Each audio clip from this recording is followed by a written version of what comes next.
पुस्तक 1 अध्याय 11 तलवार प्रशिक्षण। ये सुनकर निंग पूरी तरह उलझन में पड़ गया, मानो उसका सिर धुंध और बादलों से ढका हुआ हो। पिताजी, आप कहते हैं कि तलवार चलाने का अभ्यास करने से पहले मुझे अपने शरीर को तैयार करना होगा। मैं इसे मुश्किल से समझ पा रहा हूँ, लेकिन मुझे अपने मन को भी तैयार करना होगा। इसका क्या मतलब है? अधीर मत बनो। यिचुआन ने अपने बेटे की तरफ देखा। उसके हाथ में अचानक एक मोटी किताब आ गई। उसने उसे निंग की ओर उछाल दिया। सबसे पहले इस मुक्केबाजी नियमावली को ध्यान से पढ़ो। इस मुक्केबाजी तकनीक में 16 मुद्राएं हैं। इसमें शरीर को शक्ति लगाने के सबसे सरल लेकिन सबसे बुनियादी तरीके बताए गए हैं।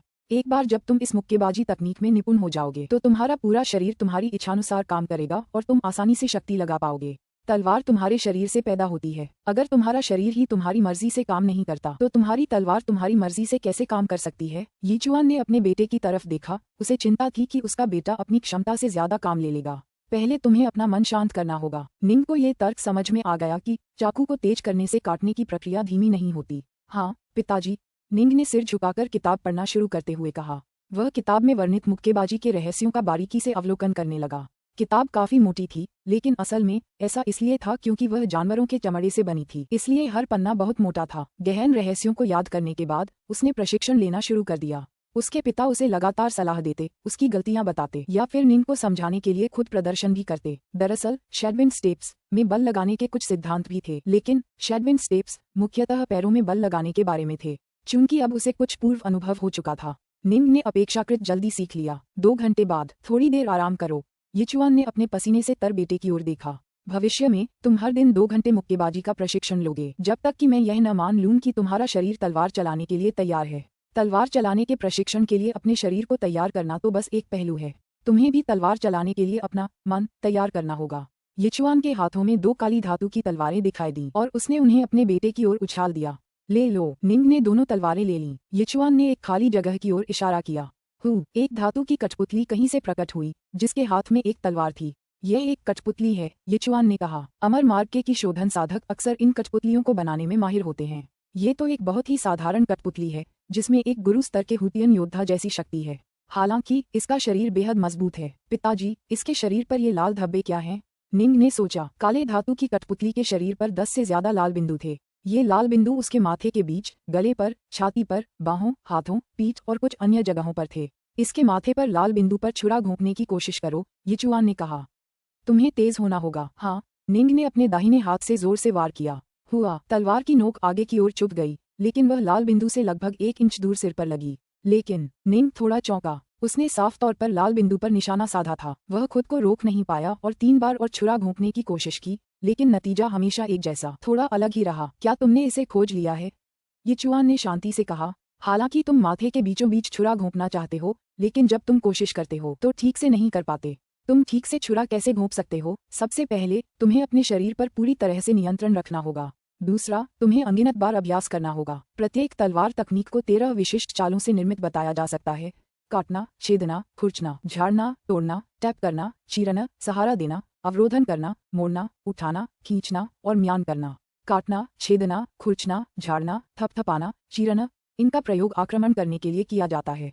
समर्थन, तोड़ना, अवरोधन, मोड़ना, उठाना, खींचना और म्यान बनाना, इनका उपयोग बचाव के लिए किया जाता है। यिचुआन ने धातु की कठपुतली की ओर इशारा किया। ये कठपुतली बिल्कुल भी नहीं हिल रही है और इसके शरीर पर 9 लाल बिंदु हैं। इसके खिलाफ काटना, छेदना, खुरचना, झाड़ना, चीरना और थपथपाना वाली हरकतें करो।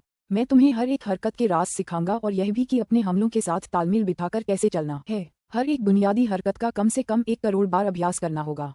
भविष्य में कठपुतली अपनी तलवारबाजी की तकनीकों से आप पर वार करना और हिलना शुरू कर देगी।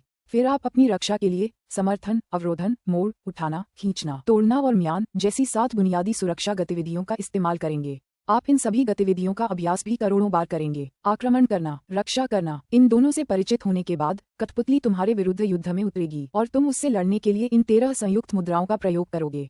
यिचुआन ने अपने बेटे की ओर देखा। जब वह दिन आएगा जब तुम्हारी 13 बुनियादी मुद्राएं तुम्हारे मन और हड्डियों में समा जाएंगी और जब तुम पूरी तरह सटीक हो जाओगे, तभी तुम तलवार का सार अपने मन में समाहित कर लोगे। तभी तुम्हारा मन तलवार चलाने के लिए तैयार होगा। निंग ने सांस रोककर सुना। अपने शरीर को तैयार करो, अपना मन तैयार करो, इसके बाद तुम तलवार चलाने की तकनीकों का सही प्रशिक्षण शुरू कर पाओगे। यिचुआन ने अपने बेटे की ओर देखा। तलवार चलाने की तकनीकें बहुत जटिल होती हैं, लेकिन फिर भी वे इन 13 बुनियादी चालों से ही बनती हैं। अगर तुम इन 13 बुनियादी चालों को याद और आत्मसात भी नहीं कर पा रहे हो, तो तलवार चलाने के प्रशिक्षण में तुम्हें कोई उपलब्धि कैसे मिल सकती है? जब आप तलवार चलाने की उन तकनीकों से पूरी तरह परिचित हो जाएंगे जो मैं आपको बताऊंगा, तब यह माना जा सकता है कि आपने तलवार चलाने के पहले बुनियादी स्तर तक पहुंच लिया है। तलवार के भी 3 स्तर हैं, मूल स्तर, उन्नत स्तर और दुनिया के साथ एक स्तर। फुटवर्क के उन्नत स्तर के लिए शरीर पर सटीक नियंत्रण की आवश्यकता होती है, लेकिन तलवार के उन्नत स्तर के लिए शरीर और तलवार दोनों पर सटीक नियंत्रण होना चाहिए और फिर उन्हें एक में मिलाना चाहिए। ये 10 गुना कठिन है। दुनिया के साथ एक हो जाना, ये तो और भी दूर की बात है। यिचुआन ने अपने बेटे की ओर देखा। जी निंग, क्या अब तुम समझ गए हो कि तुम्हें किस रास्ते पर चलना है? हाँ, निंग ने भारी स्वर में सिर हिलाया। 9 हेवेंस का क्रिम्सन ब्राइट आरेख प्रशिक्षण तकनीक उसे एक फेन गॉड का शरीर और अकल्पनीय शक्ति प्रदान करेगी, लेकिन पैरों की गति और तलवारबाजी का प्रशिक्षण ये तय करेगा कि वह अपनी ताकत का कितना उपयोग कर पाएगा। पिताजी, मुझे तलवार वाले के स्तर तक पहुंचने से पहले कितने समय तक प्रशिक्षण लेना होगा? निंग खुद को रोक नहीं सका और पूछा। कहना मुश्किल है, यिचुआन ने सिर हिलाया। पहले मैंने बुनियादी बातों में महारत हासिल करने में 6 साल लगाए थे, फिर तलवार के साथ एक बनने से पहले 6 और साल। आप कह सकते हैं कि मुझे 12 साल लगे। 12 साल? निंग ने अपनी सांस रोक ली। उनके पिता युवा होने के बावजूद पश्चिमी प्रांत के जीवंश के नंबर 1 विशेषज्ञ बन गए थे। उनके जैसे अद्वितीय प्रतिभावान व्यक्ति को 12 साल लग गए थे। कई साधारण लोग अपना जीवन प्रशिक्षण में बिता देते हैं, लेकिन तलवार वाले स्तर तक नहीं पहुंच पाते। अपनी क्षमता से ज्यादा मत करो, एक बार में एक स्थिर कदम उठाओ। यिचुआन ने अपने बेटे की ओर देखा। चलो शुरू करते हैं। पहले मैं तुम्हें 13 बुनियादी आंदोलनों में से छेदन आंदोलन सिखाता हूँ। अपने पिता के मार्गदर्शन में निंग का आसन बिल्कुल सही था, क्योंकि वह बार बार छेद करता था, बार बार काटता था, बार बार खुरचता था, बार बार टैप करता था। ये बहुत उबाऊ था और बहुत थका देने वाला। सौभाग्य से निंग में अद्भुत पुनर्योजी क्षमताएं थीं और पिछले जन्म में बीमारियों से पीड़ित होने के अपने अनुभव को देखते हुए वह एक ऐसा व्यक्ति था जो आसानी से हार नहीं मानता था। 2 घंटे तक आक्रमणकारी गतिविधियों का प्रशिक्षण लेने के बाद उन्होंने अगले 2 घंटे तक रक्षात्मक गतिविधियों का प्रशिक्षण लेना शुरू किया। धातु की कठपुतली थकने को तैयार नहीं थी और निंग को बचाने के लिए तलवार से लगातार वार करती रही। यिचुआन स्नो दूर से खड़ी होकर अपने बेटे को कड़ी मेहनत करते हुए देख रही थी। यिचुआन भी अपनी पत्नी के पास गया और दोनों दूर से उस धातु की कठपुतली को अपने बेटे से लड़ते हुए देख रहे थे। स्नो, मुझे इसकी उम्मीद नहीं थी। मुझे सचमुच उम्मीद नहीं थी कि हमारे बेटे में इतनी मजबूत इच्छाशक्ति होगी। मैंने तो उसकी थकान की शिकायत के लिए भी तैयारी कर ली थी और उसे प्रशिक्षण जारी रखने के लिए मजबूर करने की भी तैयारी कर ली थी। मुझे उम्मीद नहीं थी कि मुझे उसे मजबूर करने की बिल्कुल भी जरूरत नहीं पड़ेगी। जब वह सुबह अपने पैरों की कसरत कर रहा था, स्नो को अपने बच्चे पर तरस आ गया। भले ही उसने कहा कि वह थका हुआ है, पर वह बस बातें ही करता रहा। वह एक बार भी नहीं रुका। सुबह 6 घंटे, दोपहर 6 घंटे, दिन के 12 घंटे कसरत में। निंग अभी बहुत छोटा है। मुझे आज भी याद है जब मैं छोटा था, यिचुआन ने धीरे से कहा।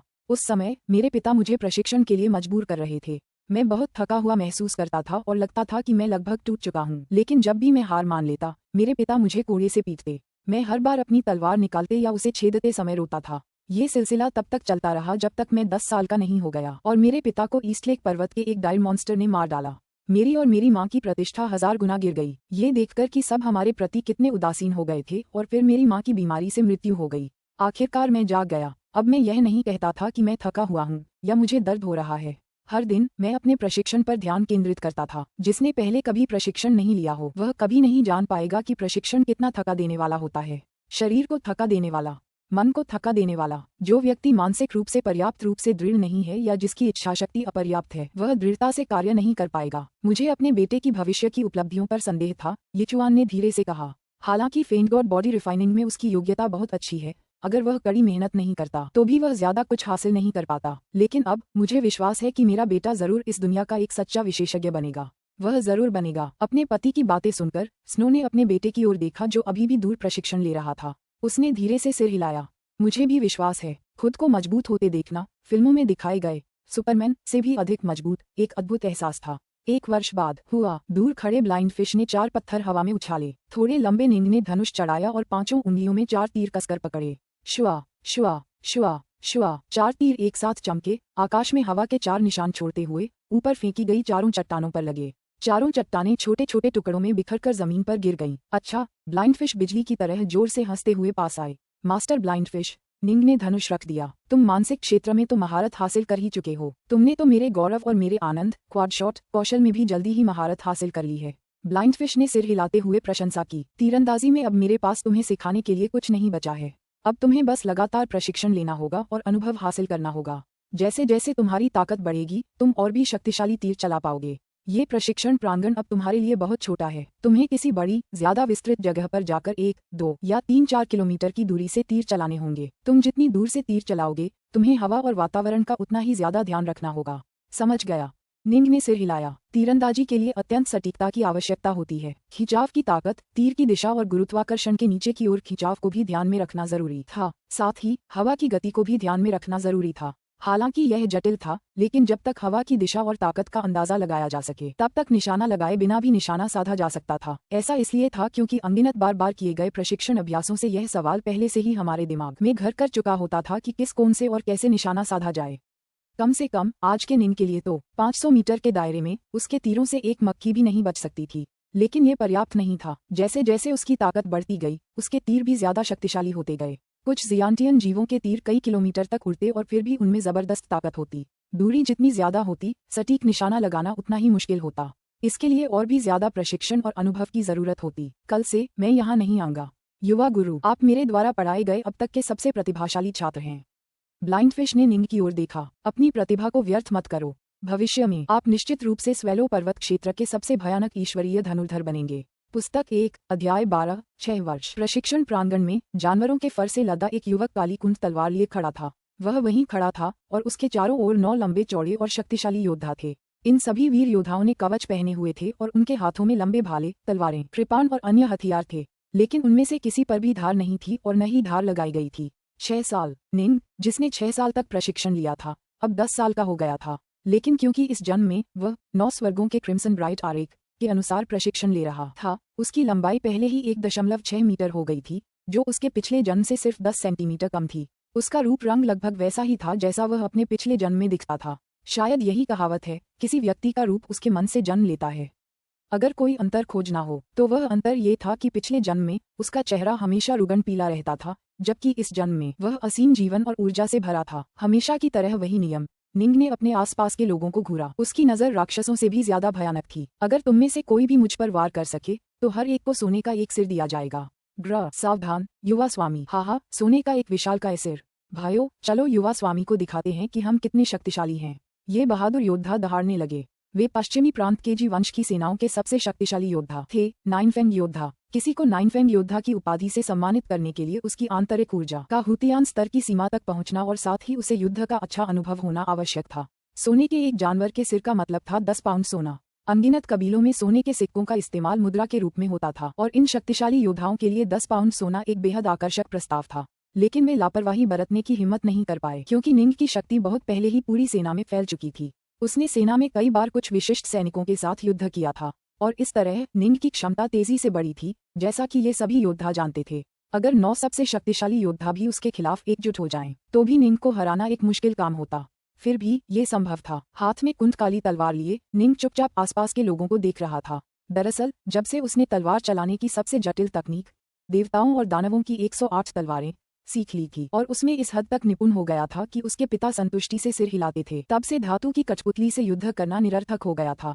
इसलिए उसे उनकी सेना के विशाल सैनिकों और योद्धाओं के साथ युद्ध करने की अनुमति मिल गई।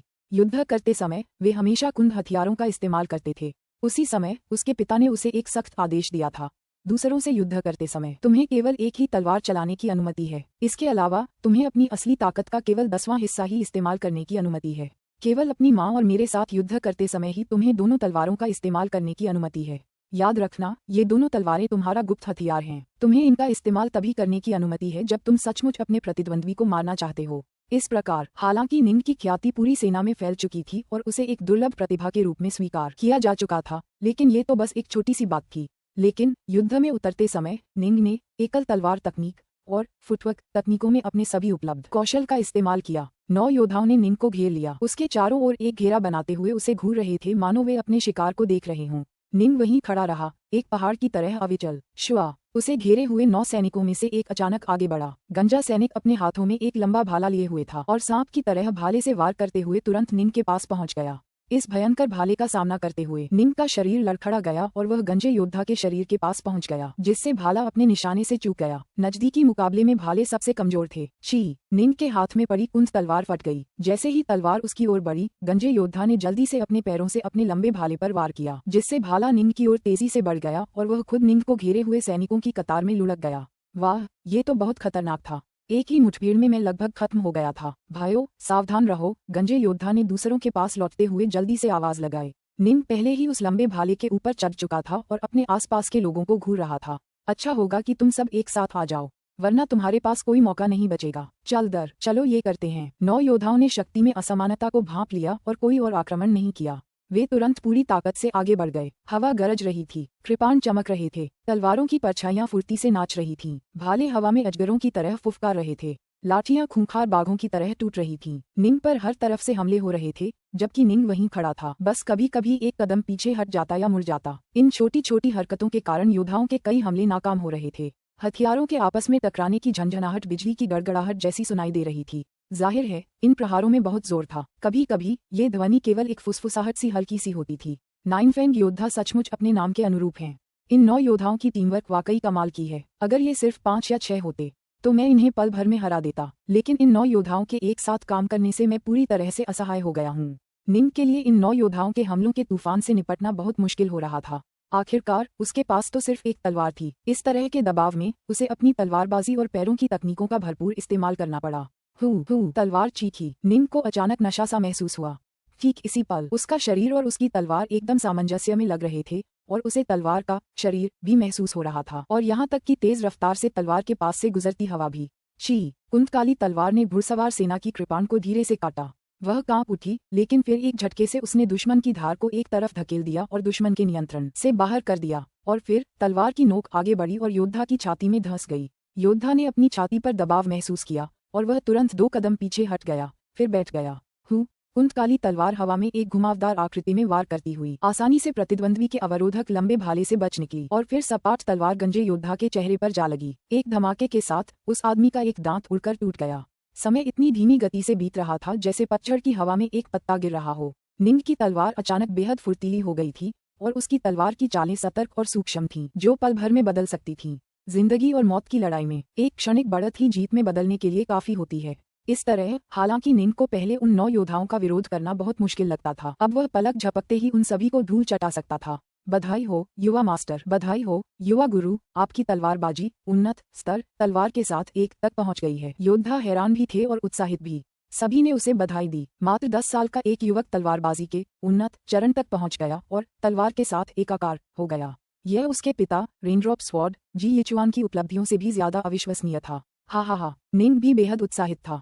6 साल लगातार तलवारबाजी का प्रशिक्षण लेते हुए 6 साल शहर के बाहर सुबह सुबह तीरंदाजी का अभ्यास करने के अलावा हर दिन वह लगभग अपना सारा समय तलवारबाजी में ही बिताता था। कभी वह अपने पिता के साथ प्रशिक्षण लेता तो कभी अपने पिता के शिष्यों के साथ, कभी कभी वह सेना के जवानों के खिलाफ भी अभ्यास करता। तलवार बहुत पहले ही उसकी हड्डियों में अंकित हो चुकी थी। 10 लाख बार तलवार चलाने का प्रशिक्षण लेने के बाद तलवार चलाने में उसकी सटीकता बहुत पहले ही भयानक स्तर पर पहुंच चुकी थी और अपने दिमाग को विभाजित करने की क्षमता के साथ उसकी तलवार की तकनीक और भी अधिक मायावी और अप्रत्याशित हो गई। उसका शरीर एक दानव देवता जैसा था और की शोधन के मामले में वह आंतरिक ऊर्जा में हाउटियन अवस्था के शिखर पर पहुंच चुका था। इस कारण उसकी तलवार के हमले अजेय थे और अंततः आज इन सभी संचित अनुभवों ने एक समग्रता का निर्माण किया और वह तलवारबाजी के उन्नत चरण में प्रवेश कर गया। तलवार के साथ एक। सब लोग, आज तुम सबने मुझे एक बड़ी कामयाबी दिलाने में मदद की है। हालांकि मेरे पास ज्यादा कुछ नहीं है, फिर भी मैं तुम सबको एक एक सोने का सिर दे रहा हूँ। मना करने की कोशिश मत करना। निंग जोर से हंसा। 9 योद्धाओं ने एक दूसरे को देखा और फिर एक स्वर में कहा, धन्यवाद युवा स्वामी। अगर वे बस हार जाते तो वे इसे स्वीकार नहीं करते। आखिरकार इन 9 नुकीले योद्धाओं का अपना गौरव और सम्मान था, लेकिन युवा गुरु निंग के लिए तलवार वाले स्तर तक पहुंचना एक बड़ी और खुशी की बात थी। इतना खुशी का अवसर, यह उचित ही था कि उन्हें भी कुछ उपहार मिले। उनमें से 9 दूर खड़ी बसंती घास और पतझड़ का पत्ता, उसकी 2 दासियां पत्थर के थाल लेकर दौड़ीं। पत्थर के थालों के ऊपर सोने के 9 जानवरों के सिर रखे थे। वे सभी उच्चतम गुणवत्ता वाले सोने के थे। 9 योद्धा उसे स्वीकार करते हुए हंसे और साथ ही भावुक भी हुए। युवा स्वामी निंग सचमुच शक्तिशाली थे, लेकिन उन्होंने अपनी आंखों से देखा था कि निंग ने इतने वर्षों में कितनी मेहनत की थी। बधाई हो युवा स्वामी, बधाई हो युवा स्वामी। 9 योद्धाओं के जाने के बाद बसंत घास और पतझड़ के पत्ते ने अपने चेहरे खुशी और उत्सव से ढक लिए। 6 साल बीत चुके थे और दोनों दासियां अब 20 साल की हो गई थीं। एक स्त्री के लिए ये सबसे आकर्षक उम्र होती है। ऐसी दासियां आमतौर पर अपने स्वामी की दासियां होती हैं, इसलिए उन्होंने बहुत पहले ही मन निंग को अपनी दुनिया, अपना ईश्वर मानने का निश्चय कर लिया था। अपने युवा स्वामी को इतना शक्तिशाली होते देख वे स्वाभाविक रूप से बेहद खुश थीं। हा, निंग भी हंसा। कोई भी उत्साहित हो जाता आखिरकार उसने बचपन से ही कड़ी मेहनत की थी। सफल होने पर वह उत्साहित कैसे न होता। 2 साल तक तलवार चलाने की ट्रेनिंग के बाद ही उनके पिता ने तय किया कि उनका तन और मन तलवार चलाने की कला सीखने के लिए तैयार हैं। तभी उन्हें देवताओं और राक्षसों की 108 तलवारें की तकनीक सिखाई गई। 1 और वर्ष के बाद जब उन्होंने पहले स्तर पर महारत हासिल कर ली तो उनके पिता ने उन्हें दूसरों के साथ अभ्यास करने की अनुमति दे दी। 3 और वर्षों के बाद, जिसका समापन आज के दिन हुआ, वह अंततः दूसरे उन्नत स्तर पर पहुंच गया और तलवार के साथ एक हो गया। बसंत की घास, पतझड़ के पत्ते, मेरे साथ आओ, निंग ने पुकारा। इस समय वह सबसे ज्यादा अपने माता पिता से मिलना चाहता था। पर्वत श्रृंखलाओं की गहराई में भयंकर चीखों की एक श्रृंखला गूंज रही थी। वहां बड़ी संख्या में काले कवचधारी घुड़सवार थे और इन सभी के कवच बेहद मोटे थे और वे सभी कांटों से भी ढके हुए थे। उनके वाहन एक सींग वाले ऊंचे और शक्तिशाली रोएदार जानवर थे। इन रोएदार जानवरों के 2 घुमावदार भयंकर नुकीले दांत थे जो ठंडी रोशनी से चमकते थे। उनके 4 खुर मोटे और मजबूत थे। जब वे दौड़ते थे तो धरती हिलती थी। 100 काले बख्तरबंद सवारों से शक्तिशाली विशेषज्ञों जैसी आभा निकल रही थी। सभी काले बख्तरबंद सवार पास की एक जगह की ओर देखने लगे। उन्होंने देखा कि दूर एक पहाड़ तेजी से लाल होने लगा और फिर तपते हुए लावा में बदलने लगा। पहाड़ में कहीं से भारी मात्रा में लावा निकलने लगा और धुंधली सी आवाज में एक इंसानी आकृति लावा के ऊपर चलती हुई दिखाई दी। उसका पूरा शरीर आग की लपटों से ढका हुआ था। वह सीधे उनकी ओर चल पड़ा। एक ही कदम में वह जमीन पर कूद पड़ा। वह अपने साथ एक भयंकर शल्कदार काले भूरे रंग का जानवर ला रहा था। उसके पीछे एक 4 खुरों वाला जानवर भी चल रहा था। तेजी से वह मानव आकृति लावा के बीच से उड़कर बाहर आई और उसका चेहरा दिखाई दिया। यह एक बूढ़े आदमी का चेहरा था जिसके बाल आग जैसे लाल थे और कान से एक छोटा सा लाल सांप लटक रहा था। वह 4 खुरों वाला जानवर भी उस बूढ़े के पास चला गया। बेहद आज्ञाकारी लग रहा था। गुरुजी, 100 काले बख्तरबंद सवारों ने आदरपूर्वक पुकारा। वाइपर वाला बूढ़ा जोर से हंसा। हम शिकार करने आए थे, लेकिन मुझे उम्मीद नहीं थी कि हमारा सामना एक बख्तरबंद विम से होगा।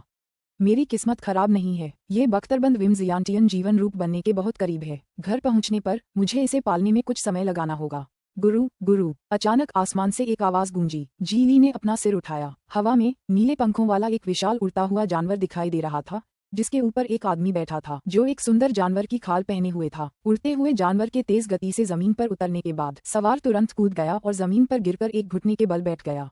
गुरुजी, प्रांत से समाचार आया है। बोलो, ली ने भौहें चढ़ाईं। यिचुआन का बेटा निंग आज तलवार वाले चरण में प्रवेश कर गया है, उस आदमी ने सम्मानपूर्वक कहा। ली उसे घूर रहा था। उसके शरीर के चारों ओर की आग और भी भड़क रही थी। वह इतना क्रोधित था कि उसका पूरा शरीर कांपने लगा। अचानक उसने उस बख्तरबंद विरमा को, जिसे उसने पकड़ा था, दूर पहाड़ी चट्टान पर पटक दिया।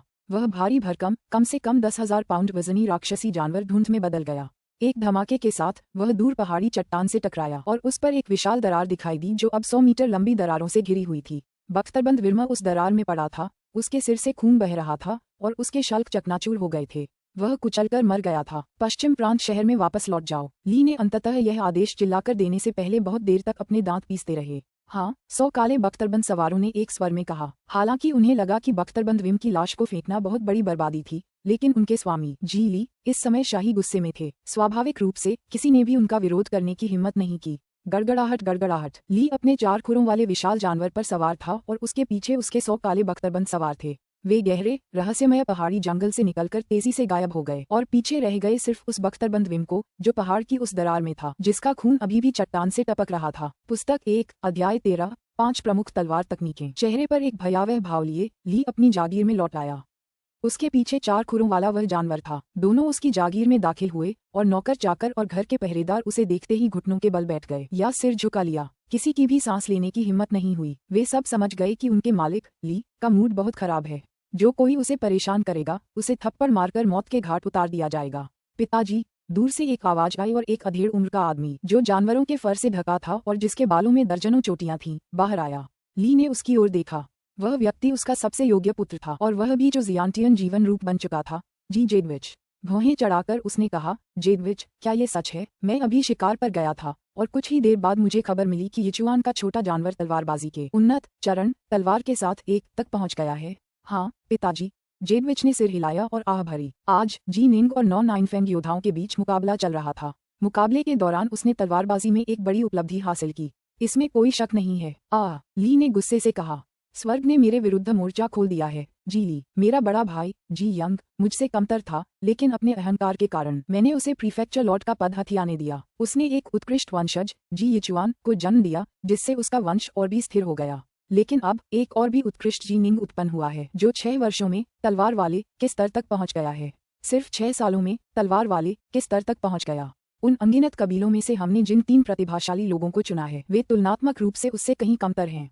जेडविच ने भी अपना सिर हिलाया। निंग की प्रगति रोकने के लिए उन्होंने निंग की उम्र के 3 असाधारण प्रतिभाशाली बच्चों को विशेष रूप से चुना और उन्हें छोटी उम्र से ही पढ़ाना शुरू कर दिया।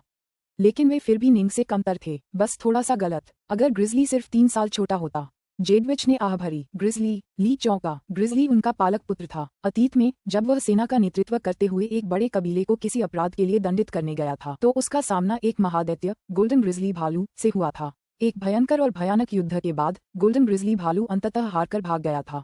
फिर ली ने गोल्डन ग्रिजली भालू की मांद पर धावा बोला और मांद के अंदर एक नवजात शिशु पाया। शिशु 1 साल का भी नहीं था, लेकिन जन्म से ही जबरदस्त ताकत के साथ पैदा हुआ था और ली को बहुत पसंद था। उसने कहा था, बच्चे, तुम्हें एक गोल्डन ग्रिजली भालू ने छीन लिया था, लेकिन मारा नहीं गया, बल्कि उसने तुम्हें पाला है। हा हा हा, आज से तुम मेरे जीली के दत्तक पुत्र होगे। मैं तुम्हारा नाम रखूंगा ग्रिजली। किसी व्यक्ति द्वारा गोद लिए गए पुत्र को पालना सामान्य बात थी, जिसमें असाधारण क्षमताएं होती थीं।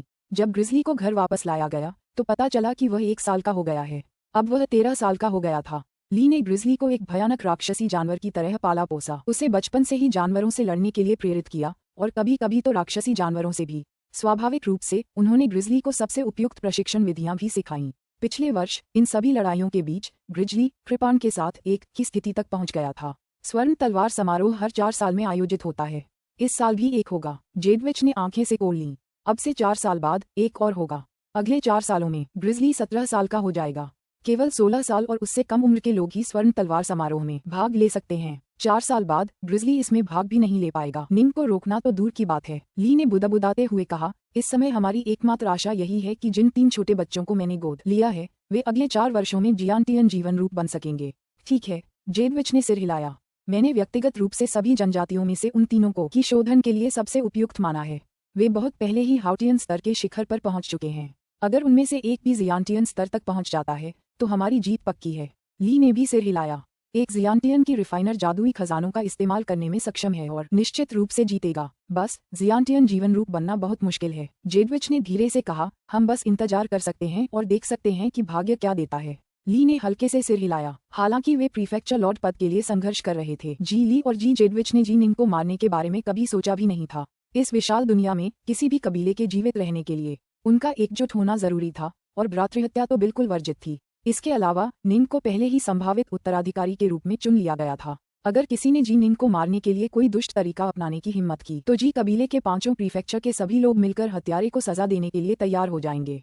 मोटी बड़ी मोमबत्ती से हॉल जगमगा रहा था। यिचुआन मुख्य सीट पर बैठा था, जबकि स्नो और निंग उसके पास बैठे थे। वे तीनों अपने सामने मेज पर खाना खा रहे थे। यिचुआन, स्नो ने अपने बेटे की ओर देखा। उसके हाथ और मुंह मांस खाने से चिकने हो गए थे। उसकी आंखें गर्व से भरी थीं।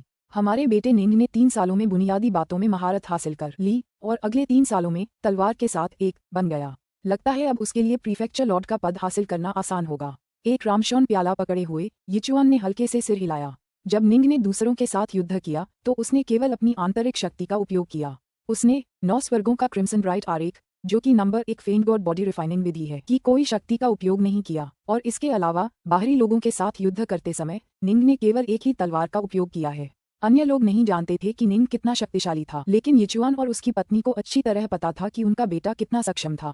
स्वर्ण तलवार हथियाना अपनी जेब से कुछ निकालना उतना ही आसान है। निंग अपनी वर्तमान शक्ति के स्तर पर सोने की तलवार को आसानी से हथियाने में सक्षम है। 4 साल बाद जियांटियन जीव भी उसे रोक नहीं पाएंगे। यिचुआन ने अपने लिए शराब का एक और प्याला डाला। निंग बस वहीं बैठा रहा और खूब सारा खाना खाता और पीता रहा। चूंकि उसने number 1 faint god body refining crimson bright diagram of the 9 heavens का प्रशिक्षण लिया था, इसलिए उसकी भूख भी फेंट गॉड जैसी थी। वह हर भोजन में राक्षसी जानवरों का दर्जनों पाउंड मांस आसानी से खा सकता था। वह 2 साल पहले crimson bright diagram of the 9 heavens के तीसरे स्तर पर पहुंच गया था। अब वह एक अड़चन में था, लेकिन एक और कदम के साथ वह चौथे स्तर पर पहुंच जाएगा। चौथा स्तर उसे एक जियांटियन जीवन रूप बनने देगा, और वह भी फेंट गॉड बॉडी रिफाइनिंग तकनीक में सबसे ऊपर। उसकी युद्ध क्षमता सामान्य जियांटियन जीवन रूपों से 100 गुना या 1000 गुना ज्यादा होगी। गुरगल गुरगल गुरगल। निंग ने गर्म पानी के बड़े बड़े घूंट भरे, उसे मुंह में डाला, फिर उसे नीचे रखते हुए अपने पेट को रगड़ा। बहुत अच्छा लग रहा है निंग। स्नो ने हंसते हुए अपने बेटे की ओर देखा। माँ, निंग बहुत आज्ञाकारी था। वह समझ सकता था कि उसके पिता उसे बहुत प्यार करते थे, लेकिन कुल को भी महत्व देते थे, जबकि उसकी माँ ने अपनी सारी उम्मीदें और चिंताएं उसी पर टिका दी थीं। उसकी माँ की नज़र में शायद पूरे जी कुल का उत्थान और पतन भी उसके बेटे जितना महत्वपूर्ण नहीं था। स्नो ने अपने बेटे की ओर देखा। जब तुम्हारे पिता ने तुम्हें देवताओं और राक्षसों की 108 तलवारें सिखाई थीं, तो वह तलवार की तकनीकों का सबसे जटिल स्तर था जो तुम सीख सकते थे, और ये तुम्हारे लिए तलवार वाले स्तर तक पहुंचने के लिए सबसे उपयुक्त तलवार तकनीक थी। हालांकि अब जब तुम उस स्तर तक पहुंच ही गए हो, तो देवताओं और राक्षसों की 108 तलवारें तकनीक अब तुम्हारे ज्यादा काम की नहीं रही। ठीक है, यिचुआन ने अपने बेटे की ओर देखा। अब निंग, जब मैंने तुम्हें अपना शरीर और मन तैयार करने को कहा था, तो मैं चाहता था कि तुम अपने सभी हमले बिजली की तरह तेज और बेजोड़ सटीकता से करो। मैं चाहता था कि तुम उन चीजों को अपनी हड्डियों में अंकित करो। तभी मैंने तुम्हें देवताओं और राक्षसों की 108 तलवारें सिखाई, और उसका उद्देश्य था तुम्हें किसी सरल चीज से जटिल चीज की ओर ले जाना। तलवारबाजी का रास्ता पहले सरल से जटिल की ओर जाता है, और फिर जटिल से वापस सरल की ओर। तभी माना जा सकता है कि किसी ने तलवारबाजी में महारत हासिल कर ली है। यिचुआन ने अपने बेटे की ओर देखा। तुम तलवार के साथ एक हो गए हो, और तुम इसे अपने हाथों की तरह आसानी से चला सकते हो। माना जा सकता है कि तुम जटिल से वापस सरल की ओर बढ़ गए हो। निंग ने सिर हिलाया। वह इस तर्क को समझ गया। अगर वह इतना मूर्ख होता कि लगातार उन 13 बुनियादी मुद्राओं का इस्तेमाल करता, तो भी उसे एक कुशल तलवारबाज माना जा सकता था। लेकिन सरल से जटिल, फिर जटिल से सरल की ओर जाने का सच्चा अनुभव हासिल किए बिना किसी के लिए तलवारधारी के स्तर तक पहुंचना बहुत मुश्किल होता। इसके बाद तुम्हें दुनिया के साथ एक होने के स्तर तक पहुंचना होगा। यिचुआन ने आह भरी। ये कदम बहुत कठिन है। दुनिया के साथ एक। निंग उत्सुकता से भर गया। तुमने जो तलवारबाजी की तकनीकें सीखी थीं, वे अब तुम्हारे लिए बेकार हैं। यिचुआन ने अपने बेटे की ओर देखा। तुम्हारा वर्तमान स्तर तुम्हें जी वंश की सर्वोच्च तलवारबाजी सीखने के योग्य बनाने के लिए पर्याप्त है। निंग की आंखें चमक उठीं। जी वंश का सर्वोच्च स्तर का तलवारबाजी? हमारा जी कबीला अपनी तलवारबाजी के कारण प्रसिद्ध है। यिचुआन भावुक होकर बोला। मुख्य प्रांत के जी कबीले के शहर 10,000 तलवारों का शहर का नाम इसलिए रखा गया क्योंकि जी कबीले के पूर्वज 10,000 तलवारों की धुन के कारण प्रसिद्ध हुए थे, जिसका इस्तेमाल उन्होंने यहाँ बसने के लिए किया था। हजारों सालों के बाद जी वंश के पास अब 5 सर्वोच्च स्तर की तलवार कलाएं हैं। ये हैं 10,000 तलवारों का माधुर्य, वज्रज्वाला तलवार, ब्रह्मसूत्र, वर्षासूत्र और पोलारिस गुप्त नियमावली। हर एक तकनीक अत्यंत गहन है और तलवार वाले स्तर की क्षमता से परे है। अगर आप इनमें से किसी एक में भी सिद्धि प्राप्त कर लेते हैं, तो आप पाएंगे कि उनकी शक्ति असीम है। यिचुआन ने अपने बेटे की ओर देखा। मैंने वर्षासूत्र में प्रशिक्षण लिया है। ज्यादातर लोग तलवार वाले स्तर तक पहुंचने के बाद भी प्रशिक्षण के लिए ज्यादा से ज्यादा एक ही कला चुन पाते हैं। ऐसा इसलिए है क्योंकि मन को विभाजित करना बहुत मुश्किल है। लेकिन निंग, चूंकि तुम अपने मन को 2 भागों में विभाजित कर सकते हो, इसलिए तुम प्रशिक्षण के लिए 2 कलाएं चुन पाओगे। यिचुआन के हाथ में अचानक 5 किताबें आ गईं। उसने उन्हें यूं ही उछाल दिया और वे सीधे उड़कर पास की मेज पर एक सलीकेदार ढेर में जा गिरीं, किसी भी कप या प्लेट को छुए बिना। सर्वोच्च स्तर की तलवारबाजी। निंग ने 5 किताबों को देखा। उसे समझ आ गया कि ये तो बस संक्षिप्त संस्करण हैं। अपनी पसंद चुनने के बाद ही उसे पूर्ण संस्करण मिलेंगे। अपनी पसंद चुनो। यिचुआन ने अपने बेटे की ओर देखा और गंभीरता से कहा, एक बार जब तुम चुन लोगे, तो तुम्हारी पसंद 5 प्रांतों के जी वंश के लिए समीक्षा हेतु दर्ज कर ली जाएगी। अगर ये दर्ज नहीं हुई, तो माना जाएगा कि तुमने गुप्त रूप से सीखा है। जो कोई भी ऐसा करेगा, उसे 5 प्रांतों की संयुक्त सेना द्वारा नष्ट कर दिया जाएगा। जी निंग को ये बात समझ आ गई, लेकिन फिर भी वह हैरान हुए बिना नहीं रह सका।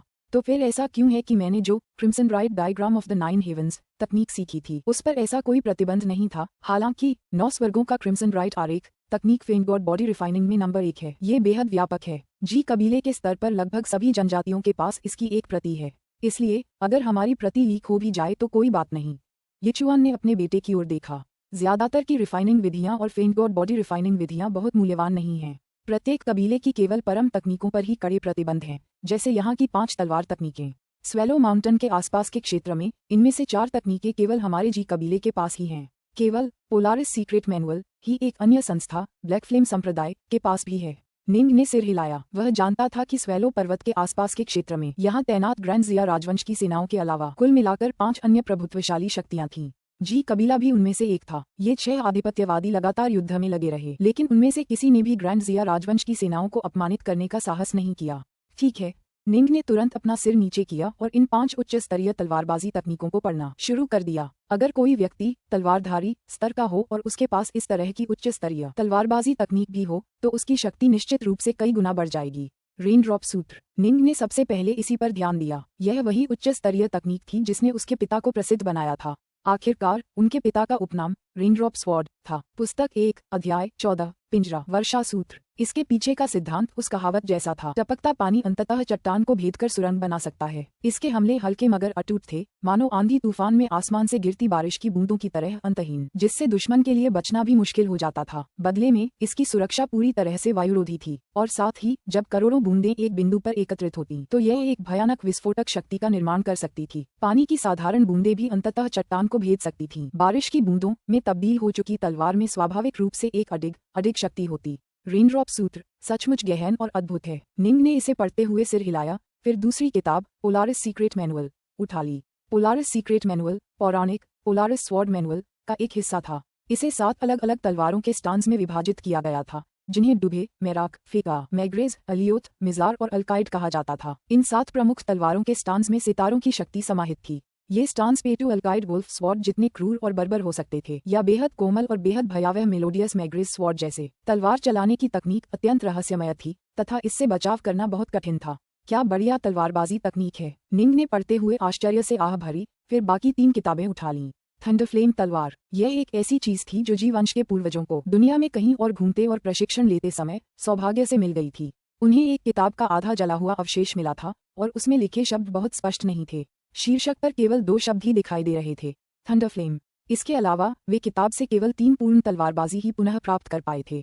सभी मुद्राओं का प्रयोग आक्रमण के लिए किया जाता था। जब इन मुद्राओं का प्रयोग किया जाता था तो ऐसा लगता था मानो इनमें स्वर्गीय वज्र और नारकीय ज्वालाओं की शक्ति समाहित हो। इसमें कोई संदेह नहीं था कि आक्रमण शक्ति के मामले में ये जी कुल की तलवार तकनीकों में निर्विवाद विजेता था। केवल 3 मुद्राओं के कारण इसे जी कुल की 5 प्रमुख तलवार तकनीकों में स्थान मिला। कोई कल्पना कर सकता है कि यह अनाम पूर्ण तलवार तकनीक निश्चित रूप से अन्य 4 तलवार तकनीकों से कितनी आगे निकल गई होगी। हालांकि इसकी ताकतें स्पष्ट थीं, लेकिन इसकी कमजोरियां भी स्पष्ट थीं। ऐसा इसलिए था क्योंकि ये क्रूर मुद्राएं केवल 3 ही थीं, इसलिए वे एक दूसरे से पूरी तरह मेल नहीं खाती थीं। इसके अलावा तीनों मुद्राएं पूरी तरह से आक्रामक थीं, बिना किसी रक्षात्मक मुद्रा के। युद्ध में लगे विशेषज्ञों के पास कोई रक्षात्मक मुद्रा कैसे नहीं हो सकती, इसलिए बहुत कम लोग इस तलवारबाजी तकनीक का प्रशिक्षण लेना पसंद करते थे। मैं सचमुच देखना चाहता हूं कि पूरी थंडरफ्लेम तलवार कैसी दिखती है। निंग आह भरने से खुद को रोक नहीं सका। अगर हमारे पास इसकी पूरी प्रतिलिपि होती, पास में खड़े यिचुआन ने कहा, तो यह बिना किसी सवाल के स्वेलो माउंटेन में नंबर 1 अमर तकनीक होती। निंग ने सिर हिलाया, फिर चौथी किताब उठा ली। ब्रह्मसूत्र। सच कहूं तो यह कोई तलवारबाजी नहीं थी, क्योंकि एक बार जब कोई ब्रह्म शब्द का सही अर्थ समझ लेता तो वह ब्रह्म कृपाण तकनीक या ब्रह्म भाला तकनीक या ब्रह्म लाठी तकनीक का इस्तेमाल कर सकता था। यह एक कपटी और शक्तिशाली आक्रमण तकनीक थी जिससे व्यक्ति अपनी असली क्षमताओं और कार्यों को छुपा सकता था। अक्सर विरोधी यह जानने से पहले ही मर जाते थे कि क्या हुआ। ये तकनीक अत्यंत भयावह थी। यह मेरे स्वभाव के अनुकूल नहीं है। निंग ने जिस पहली तकनीक को त्याग दिया वह थी ब्रह्मसूत्र। किसी व्यक्ति के लिए उपयुक्त कोई तकनीक चुनना बहुत जरूरी था। कोई भी तकनीक जो किसी की स्वाभाविक प्रवृत्ति के विपरीत हो, चाहे वह कितनी भी गहरी क्यों न हो, उसे प्रशिक्षित करना बेहद मुश्किल होता। स्वाभाविक रूप से निंग ने उसे तुरंत त्याग दिया। हर्म आखिरी वाला मूल रूप से जी कबीले की सबसे बड़ी ताकत था। निंग ने 10,000 तलवारों का मेलोडी पलटना शुरू कर दिया। 10,000 तलवारों का राग 5 तलवार तकनीकों में सबसे जटिल मानी जाती थी, जो निंग द्वारा पहले सीखी गई देवताओं और राक्षसों की 108 तलवारों से कहीं ज्यादा जटिल थी। हालांकि यह जटिल थी, एक बार इसमें पूरी तरह से महारत हासिल हो जाने पर 10,000 तलवारों का राग को 3 प्रमुख मुद्राओं में सरल बनाया जा सकता था।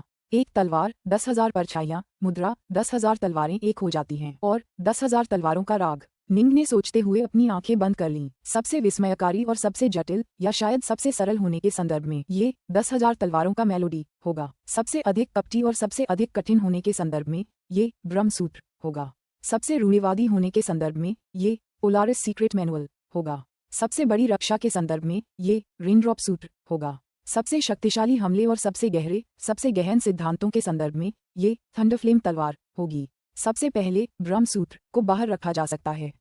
यह मेरे स्वभाव के अनुकूल नहीं है, निंग ने सोचा। Polaris secret manual Polaris sword manual का ही हिस्सा है। आक्रमण के लिहाज से ये बहुत मजबूत नहीं है, रक्षा के लिहाज से भी यह उतना मजबूत नहीं है। ये बहुत उत्कृष्ट भी नहीं है, तुलनात्मक रूप से यह औसत है, लेकिन किसी भी लिहाज से कमजोर भी नहीं है। विशेषज्ञों से लड़ते समय किसी न किसी तरह की बढ़त तो होनी ही चाहिए। पोलारिस सीक्रेट मैनुअल को भी बाहर रखा जा सकता है। केवल 3 बचे हैं, 10,000 तलवारों का राग, रेनड्रॉप सूत्र और थंडरफ्लेम तलवार। रेनड्रॉप सूत्र बहुत जरूरी है, निंग ने मन ही मन सोचा। रेनड्रॉप सूत्र अनंत वर्षा की बूंदों के पर्दे जैसा था। ये 5 प्रमुख तलवार तकनीकों में सबसे अधिक रक्षात्मक तकनीक थी। युद्ध में रक्षात्मक क्षमताएं आक्रमणकारी क्षमताओं से भी अधिक महत्वपूर्ण थीं। अपने पिछले जीवन में निंग ने कई मार्शल आर्ट प्रतियोगिताएं देखी थीं। सभी चैंपियन चकमा देने और बचाव करने में माहिर थे। यहाँ तक कि फुटबॉल और बास्केटबॉल में भी कहावत थी कि रक्षा ही राजा है। हालांकि आक्रमण देखने में सुंदर थे, लेकिन जीत की सबसे अच्छी संभावना बचाव से ही मिलती थी। स्थल अलग था, लेकिन तर्क वही था। जिंदगी और मौत की लड़ाई में बचाव भी जरूरी था। जब किसी विशेषज्ञ का सामना अपने से ज्यादा शक्तिशाली से होता था तो वह सिर्फ बचाव ही कर पाता था, हमला नहीं कर पाता था। अगर उसका बचाव मजबूत होता तो शायद वह जिंदा बच जाता, लेकिन जब उन हमलावर लोगों का सामना उनसे भी ज्यादा शक्तिशाली लोगों से होता और उनके हमले विरोधी को नुकसान नहीं पहुंचा पाते तो वे खत्म हो जाते थे। रक्षा करना अपने जीवन की रक्षा करने जैसा ही है। सबसे पहले मुझे अपने जीवन की रक्षा करनी होगी, तभी मैं दूसरों के जीवन ले सकता हूँ। इसके अलावा यही वह तकनीक है जिसका इस्तेमाल मेरे पिता ने प्रसिद्ध होने के लिए किया था। उनके व्यक्तिगत प्रशिक्षण से मैं जल्दी ही सुधार करूंगा। रेनड्रॉप सूत्र जरूरी है। निंग ध्यान से विचार करता रहा। जहां तक थंडरफ्लेम स्वॉर्ड और 10,000 तलवारों की धुन की बात है, ठीक है, थंडरफ्लेम तलवार ही है। निंग ने जल्दी से अपना निर्णय लिया। यदि वह एक साधारण व्यक्ति की तरह होता जो केवल एक ही तलवार तकनीक का उपयोग कर सकता है, तो निंग ने संभवतः रेनड्रॉप सूत्र और 10,000 तलवारों का माधुर्य के बीच चयन किया होता। हालांकि चूंकि वह दोहरी तलवारों का इस्तेमाल करता था, इसलिए उसके पास बचाव के लिए रेनड्रॉप सूत्र पहले से ही मौजूद था। इसलिए दूसरी तलवार के लिए उसने सबसे ज्यादा आक्रामक थंडरफ्लेम तलवार चुनी। थंडरफ्लेम तलवार में कोई खास खामी नहीं थी, लेकिन दोहरी तलवार चलाने वाले के तौर पर यह कोई खामी नहीं थी। उसने अपनी रक्षा के लिए रेनड्रॉप सूत्र पहले ही चुन लिया था और इसलिए अब उसे सचमुच एक शक्तिशाली मारक तकनीक की जरूरत थी। रेनड्रॉप सूत्र और थंडरफ्लेम तलवार। निंग ने मन बना लिया। रेनड्रॉप सूत्र रक्षा में उत्कृष्ट है, जबकि थंडरफ्लेम तलवार में केवल 3 वार होने के बावजूद 3 अतुलनीय रूप से शक्तिशाली घातक चालें हैं। इसके अलावा एक बार जब मेरा 9 स्वर्गों का क्रिम्सन ब्राइट आरेख जियांटियन स्तर पर पहुंच जाएगा तो मेरा दिव्य सूर्य टैटू और दिव्य चंद्र टैटू मुझे अग्नि और जल पर नियंत्रण करने में सक्षम बना देंगे। जल वर्षा सूत्र के लिए बहुत उपयुक्त है, जबकि अग्नि वज्रज्वाला तलवार के लिए बहुत उपयुक्त है। मुझे विश्वास है कि ये मेरे तलवारबाजी में बहुत मददगार साबित होंगे। रक्षा करते समय मेरी सुरक्षा इतनी कड़ी होनी चाहिए कि पानी की एक बूंद भी अंदर न जा सके। हमला करते समय मेरे हमले एक ज्वलंत ज्वालामुखी की तरह विस्फोटक रूप से शक्तिशाली होने चाहिए। मेरे पास 2 तलवारें हैं, एक रक्षा के लिए, एक आक्रमण के लिए, या शायद मैं दोनों का इस्तेमाल रक्षा के लिए कर सकता हूँ, या दोनों का इस्तेमाल आक्रमण के लिए। मैं जैसा चाहूंगा वैसा करूंगा। निंग ने युद्ध में अपने भविष्य की संभावनाओं का तेजी से आकलन करना शुरू कर दिया और उसे रास्ता बिल्कुल साफ दिखाई दिया। वह जानता था जब किसी को ये पूरी तरह से समझ आ जाए कि उसे कैसे विकास और प्रगति करनी है, तभी वह गलत रास्ते पर जाने से बच पाएगा। इससे उसे तेजी से विकास करने में मदद मिलेगी। युद्ध में रणनीति का महत्व रणनीति से अधिक था। एक कहावत थी कि किसी व्यक्ति के विकास में प्रयास से अधिक महत्वपूर्ण योजना बनाना होता है। अगर किसी को आगे बढ़ने का सही रास्ता पता हो तो भले ही वह हर दिन बड़ी प्रगति न करे, 10 या 20 साल बाद भी वह ऊंचे मुकाम पर पहुंच ही जाएगा। लेकिन अगर किसी के पास कोई स्पष्ट लक्ष्य न हो और वह बस आंख मूंदकर मेहनत करता रहे तो वह बिना सुधार किए बस एक ही जगह दौड़ता रहेगा या शायद पीछे भी जा सकता है। किताबों की सावधानीपूर्वक जांच में उसे 2 घंटे लग गए थे। वह विशाल मोमबत्ती आधी जल चुकी थी। यिचुआन और स्नो चुपचाप वहीं इंतजार कर रहे थे, बीच बीच में कुछ बातें करते हुए। पिताजी, माताजी, निंग अचानक बोला। हर्म, यिचुआन और स्नो दोनों उसकी ओर देखने लगे। यिचुआन बोला, तुमने चुन लिया? निंग ने सिर हिलाया। निंग, बेटा, तुमने क्या चुना है? 1 या 2? स्नो ने पूछा। मैंने 2 चुनी हैं। निंग ने दोनों किताबें आगे बढ़ा दी। एक है रेनड्रॉप सूत्र, दूसरी है थंडरफ्लेम स्वॉर्ड। रेनड्रॉप सूत्र, वज्रज्वाला तलवार। यिचुआन ने हल्के से सिर हिलाया। पश्चिमी प्रांत के जी वंश के नंबर 1 विशेषज्ञ के रूप में अपने बेटे के जन्म के बाद युद्ध में कोई भी योग्यता अर्जित न करने के बावजूद उसकी प्रतिष्ठा बढ़ती ही गई थी। ऐसा इसलिए था क्योंकि कोई नहीं जानता था कि यिचुआन कितना शक्तिशाली हो गया था, लेकिन कोई भी इस बात से इनकार नहीं कर सकता था कि 10 साल में ही यिचुआन पश्चिमी प्रांत का नंबर 1 विशेषज्ञ बन चुका था। इसलिए उनका निर्णय असाधारण था। अच्छा, यिचुआन ने सिर हिलाया। मैं आपकी सलाह सुनना चाहूंगा पिताजी, निंग ने जल्दी से कहा। जल्दी मत करो, यिचुआन ने सिर हिलाया। मेरे मन में रेनड्रॉप सूत्र पर कुछ विचार हैं, लेकिन आपने पहले कभी इसका अभ्यास नहीं किया है, इसलिए अगर मैं आपको अपने विचार समझा भी दूं तो भी आप उन्हें समझ नहीं पाएंगे। आपको पहले कड़ी मेहनत करनी होगी और जिंदगी मरण की लड़ाई भी लड़नी होगी, तभी मैं आपको सफलतापूर्वक मार्गदर्शन दे पाऊंगा। कल भोर में मैं तुम्हें रेनड्रॉप सूत्र और थंडरफ्लेम स्वॉर्ड की पूरी प्रतियां दूंगा। उस समय तुम मेरे सामने एक बार इनका प्रदर्शन करोगे। जब तक तुम आसन और चाल ढाल सही कर सको, बस इतना ही काफी है। यिचुआन ने सिर हिलाया। 3 दिन बाद तुम असली युद्धों में उतरोगे। तुम जो आमतौर पर मुकाबले करते हो वे बहुत सरल और हल्के होते हैं। तुम्हें असली जिंदगी और मौत की लड़ाइयाँ लड़नी होंगी। निंग हैरान था। पिताजी, क्या मैं पहले ही जिंदगी मौत की लड़ाई में शामिल नहीं हो चुका हूँ? निंग खुद को रोक नहीं पाया और पूछा, पहले जब आपने माना था कि तलवारबाजी में मेरी कुशलता पहले स्तर यानी बुनियादी स्तर तक पहुंच गई है, तो क्या आपने मुझे मौत की सजा पाए कुछ कैदियों से लड़ने और उन्हें मारने के लिए नहीं कहा था? उसे आज भी याद है जब उसने पहली बार किसी को मारा था। उस समय उसका पूरा शरीर बेकाबू होकर कांप रहा था। हालांकि उसे समझ आ रहा था कि उसे डरना नहीं चाहिए, फिर भी वह कांपने से खुद को नहीं रोक पा रहा था। उसके पिता ने जो कहा था उसके अनुसार बहुत कम लोग जो कत्लेआम के लिए जीते हैं, उन्हें छोड़कर ज्यादातर लोगों की पहली बार किसी को मारते समय यही सामान्य प्रतिक्रिया होती थी। मौत की सजा पाए दर्जनों लोगों की हत्या करने के बाद वह शांत हो गया था। वह कोई युद्ध नहीं था, वह तो बस तुम्हारे साहस का प्रशिक्षण था। यिचुआन ने सिर हिलाया। अपराधियों से लड़ना, वे सब तुमसे कमजोर थे। इसे जिंदगी मौत की लड़ाई कैसे कहा जा सकता है? अब से 3 दिन बाद मैं तुम्हारे लिए राक्षसी जानवरों से, उन शक्तिशाली जानवरों से जो पहले ही हाउटियन स्तर पर महारत हासिल कर चुके हैं, एक असली युद्ध लड़ने का इंतजाम करूंगा। राक्षस? निंग का चेहरा बदल गया। ये पकड़े गए राक्षस भोजन और जीने के मौके के लिए पागल और खूंखार हो जाएंगे। इसके अलावा वे तुम पर जरा भी दया नहीं दिखाएंगे। यिचुआन ने अपने बेटे की ओर देखा। एक विशाल पिंजरे के सामने तुम उन राक्षसी जानवरों से आमने सामने लड़ोगे। यह वह युद्ध है जिससे जीववंश के सभी महत्वपूर्ण वंशजों को गुजरना होगा। पिंजरे की लड़ाई। इन महत्वपूर्ण वंशजों में से आधे से ज्यादा उस पिंजरे में ही मर जाएंगे। आधा। निंग को थोड़ी देर के लिए झटका लगा, लेकिन फिर वह शांत हो गया। ऐसा इसलिए था क्योंकि वह जानता था कि विभिन्न जनजातियों की महिलाएं और दास अत्यधिक प्रजनन क्षमता वाले थे, लेकिन यहाँ की कुल जनसंख्या में कोई बदलाव नहीं आया था। क्यों? क्योंकि जंगली वातावरण के कारण जनजातियों को स्वर्ग से, पृथ्वी से, पहाड़ों और घाटियों में छिपे राक्षसी राक्षसों से और यहाँ तक कि अन्य जनजातियों से भी संघर्ष करना पड़ा था। केवल कुछ ही जीवित बच पाते। हालांकि वह जीववंश में पैदा हुआ था, फिर भी उसे कठिन, अथक प्रशिक्षण का सामना करना पड़ा। केवल कुलीन वर्ग ही जीवित बच पाता। ये वास्तव में इसलिए था क्योंकि जी कबीले के सभी कबीले सदस्य इतने शक्तिशाली थे कि जी कबीला प्रसिद्ध था और एक स्थानीय आधिपत्य बन गया था। पुस्तक 1, अध्याय 15, पिंजरे की लड़ाई। 3 दिन बाद भोर में निंग और उसके पिता ड्रैगन कैसल में आए। ड्रैगन कैसल 300 मीटर चौड़ा और 1000 मीटर लंबा था और 2 हिस्सों में बटा हुआ था, पिंजरा और राक्षसी जानवरों के लिए सुरंगें। पिंजरा वह जगह थी जहां जिंदगी और मौत की लड़ाई लड़ी जाती थी, जबकि जानवरों की सुरंगों में राक्षसी जानवरों को कैद किया जाता था।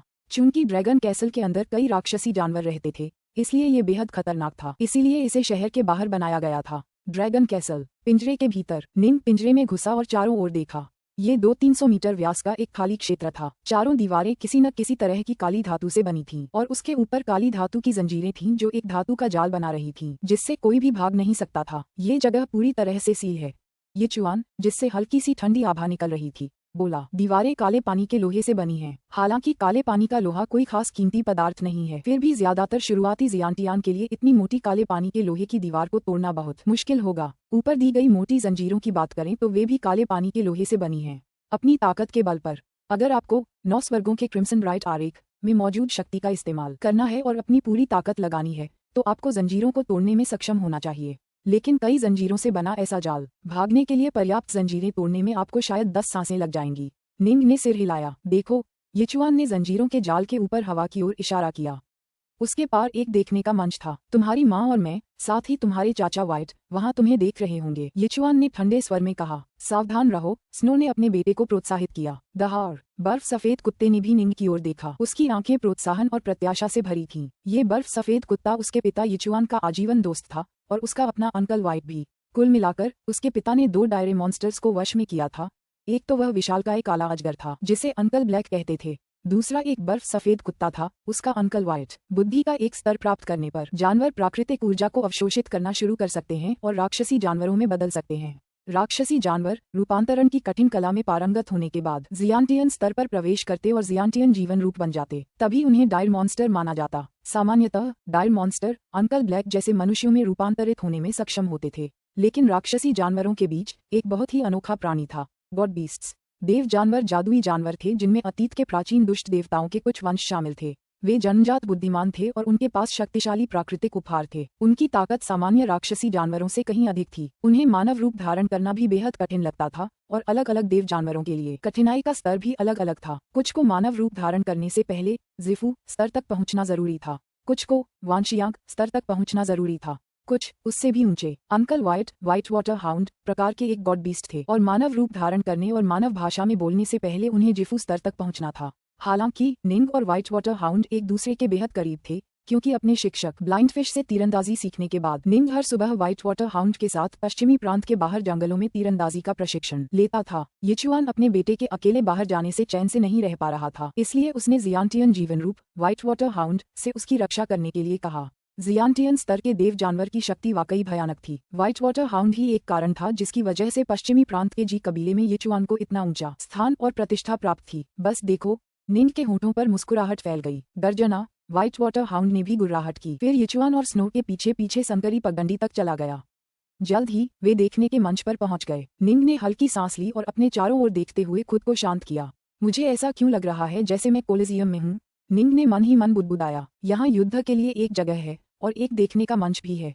वह जानता था कि आमतौर पर यहाँ केवल कुल के महत्वपूर्ण शिष्यों को ही राक्षसी जानवरों से युद्ध करने की अनुमति होती थी, इसलिए कुल के बड़े बुजुर्ग और परिवार के सदस्य अक्सर देखने आते थे। हुआ दूर एक सुरंग से जंजीरों के आपस में टकराने की आवाज आ रही थी। निंग खुद को रोक नहीं पाया और मुड़कर देखने लगा, और उस घनी काली सुरंग के भीतर उसे एक धीमी, गुस्से से भरी गुर्राहट की आवाज सुनाई दी। एक ऐसी आवाज जिसने पूरे पिंजरे को हिलाकर रख दिया। यहाँ तक कि पिंजरे के ऊपर लगा विशाल जंजीर का जाल भी उस शोर से कांप रहा था। दूर सुरंग के भीतर से एक विशाल, चांदी के रोए वाला सिर धीरे धीरे प्रकट हुआ। वह क्या है?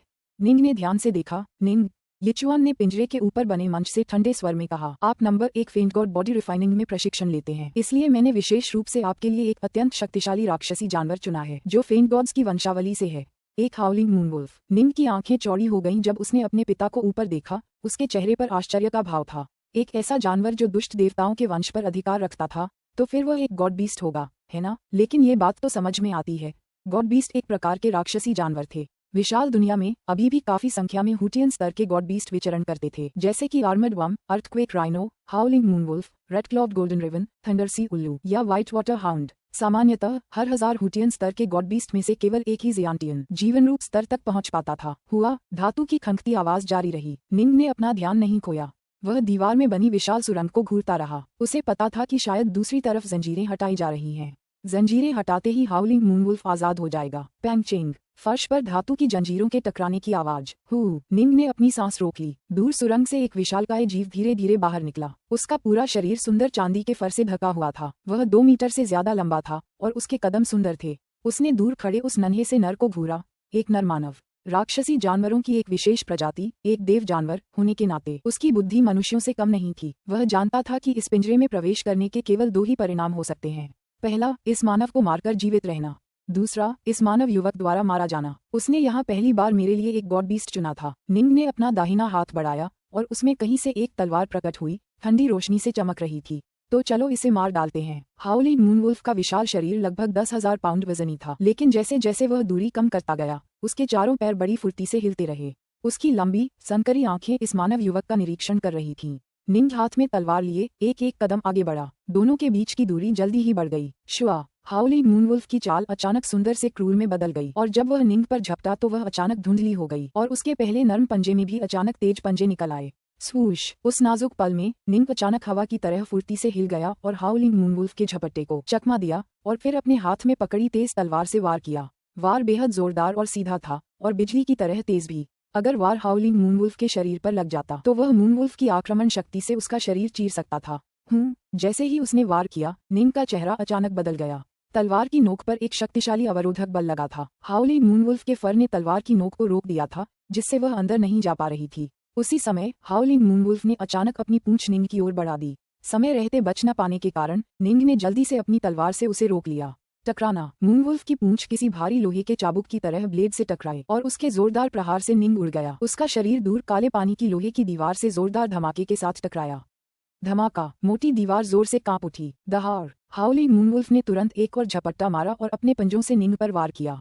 निंग ने तेजी से छलांग लगाकर खुद को बचा लिया। छी! काले पानी की लोहे की दीवार पर कई गहरे पंजों के निशान दिखाई दिए। मूनवुल्फ जमीन पर उतरा, फिर दूर खड़े मानव युवक को घूरने लगा। उसकी पूंछ का वार ही उसका मारक हथियार था। उसकी पूंछ ने मानव युवक को दीवार से टकराकर गिरा दिया था, लेकिन मानव युवक तेजी से चकमा देकर दूर निकल गया था। उसे समझ आ गया था कि यह मानव युवक वाकई बहुत ताकतवर है, इतना ताकतवर कि उसे कड़ी टक्कर दे सके। एक साधारण नाइनफैंग योद्धा उस पूंछ से मिलते ही शायद उसके अंग फट जाएंगे। निंग भौहें चढ़ाकर हाउलिंग मूनवुल्फ को घूरने लगा। लगता है मुझे फेंट गॉड बॉडी रिफाइनिंग की शक्ति पर निर्भर रहना पड़ेगा। इन वर्षों में उन्होंने की रिफाइनिंग में भी भाग लिया था और हाउटियन स्तर की निपुणता प्राप्त कर ली थी, लेकिन हाउटियन स्तर की रिफाइनिंग तकनीक से उसके हमले फर को भी नहीं भेद पाए। वह इसका इस्तेमाल लड़ाई में कैसे कर सकता था? हराफ निंग ने एक गहरी गर्जना की और उसके नथुनों से ऊर्जा की 2 धाराएं निकलीं जो नंगी आंखों से दिखाई दे रही थीं। ऊर्जा की ये धाराएं हवा को भी हिला रही थीं। उसी क्षण उसके शरीर में सुप्त पड़ी हुई भयावह संभावित शक्ति अचानक फूट पड़ी और साथ ही छिपी हुई सौर शक्ति और चंद्र शक्ति भी फूट पड़ी और उसका पूरा शरीर हल्का लाल होने लगा। अपने हाथों में तलवार की हल्की सी हरकत से निंग ने अपने सामने की हवा को चीर दिया और मोटी धरती में एक बड़ी खाई खोद दी। दूर से ही हाउलिंग मूनवुल्फ ने धीमी आवाज में गुर्राहट की और इस युवक को घूरने लगा। बच्चे ने आखिरकार 9 स्वर्गों का क्रिम्सन ब्राइट आरेख इस्तेमाल करना शुरू कर दिया है। स्नो हंसा। इससे पहले वह अभी भी ऐसा करने से बचने की कोशिश कर रहा था। यिचुआन ने सिर हिलाया। हाउलिंग मूनवुल्फ्स का वंश फेंट गॉड्स से जुड़ा है। उनका फर अतुलनीय रूप से मजबूत होता है और साधारण हाउटियन विशेषज्ञ इसे भेद नहीं पाते। मैंने इस प्राणी को जानबूझकर चुना ताकि निंग अपनी पूरी ताकत लगा सके और देख सके कि वह अपनी ताकत का कितना इस्तेमाल असली जिंदगी मौत की लड़ाई में कर सकता है। निंग के चेहरे के भाव के बारे में आप क्या सोचते हैं? यूची स्नो ने पूछा। औसत। जी यिचुआन ने नीचे देखा।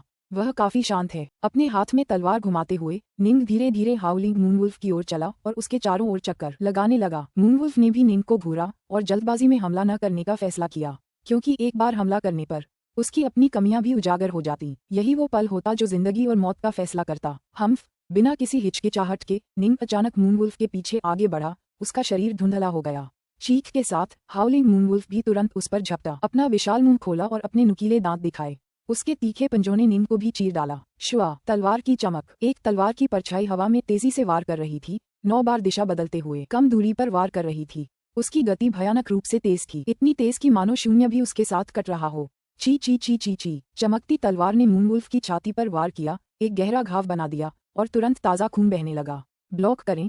निंग द्वारा एक तलवार से काटने के तुरंत बाद उसने तुरंत अपनी तलवार को वापस मोड़ दिया और हाउलिंग मूनवुल्फ के पंजे को अवरुद्ध कर दिया, जबकि एक साथ पीछे की ओर उड़ने और पीछे हटने के लिए टकराव बल उधार लिया। हाउलिंग मूनवुल्फ गुस्से से निंग को घूर रहा था। उसकी छाती पर लगा विशाल घाव सिकुड़ रहा था और खून का बहाव धीमा होने लगा था, लेकिन खून अभी भी टपक रहा था। जाहिर था वह घाव बहुत बड़ा था। अब हाउलिंग मूनवुल्फ को सचमुच मृत्यु के आसन्न आगमन का आभास हो रहा था। थंडरफ्लेम तलवार की तकनीक थंडरफ्लैश फ्लिंट सचमुच असाधारण है। निंग ने धीरे से आह भरी। पुस्तक 1 अध्याय 16 विनाश का कारण। 2 उत्कृष्ट तलवारबाजी तकनीकें सीखने के बाद निंग ने निश्चित रूप से कड़ी मेहनत की थी। अब वह रेनड्रॉप सूत्र और थंडरफ्लेम तलवार की तकनीकों का उपयोग करने में सक्षम था और उसकी शक्ति भी बढ़ गई थी। हालांकि उसने अभी बहुत कम सीखा था और वह विशेषज्ञता के स्तर तक भी नहीं पहुंचा था। महारत तो दूर की बात थी।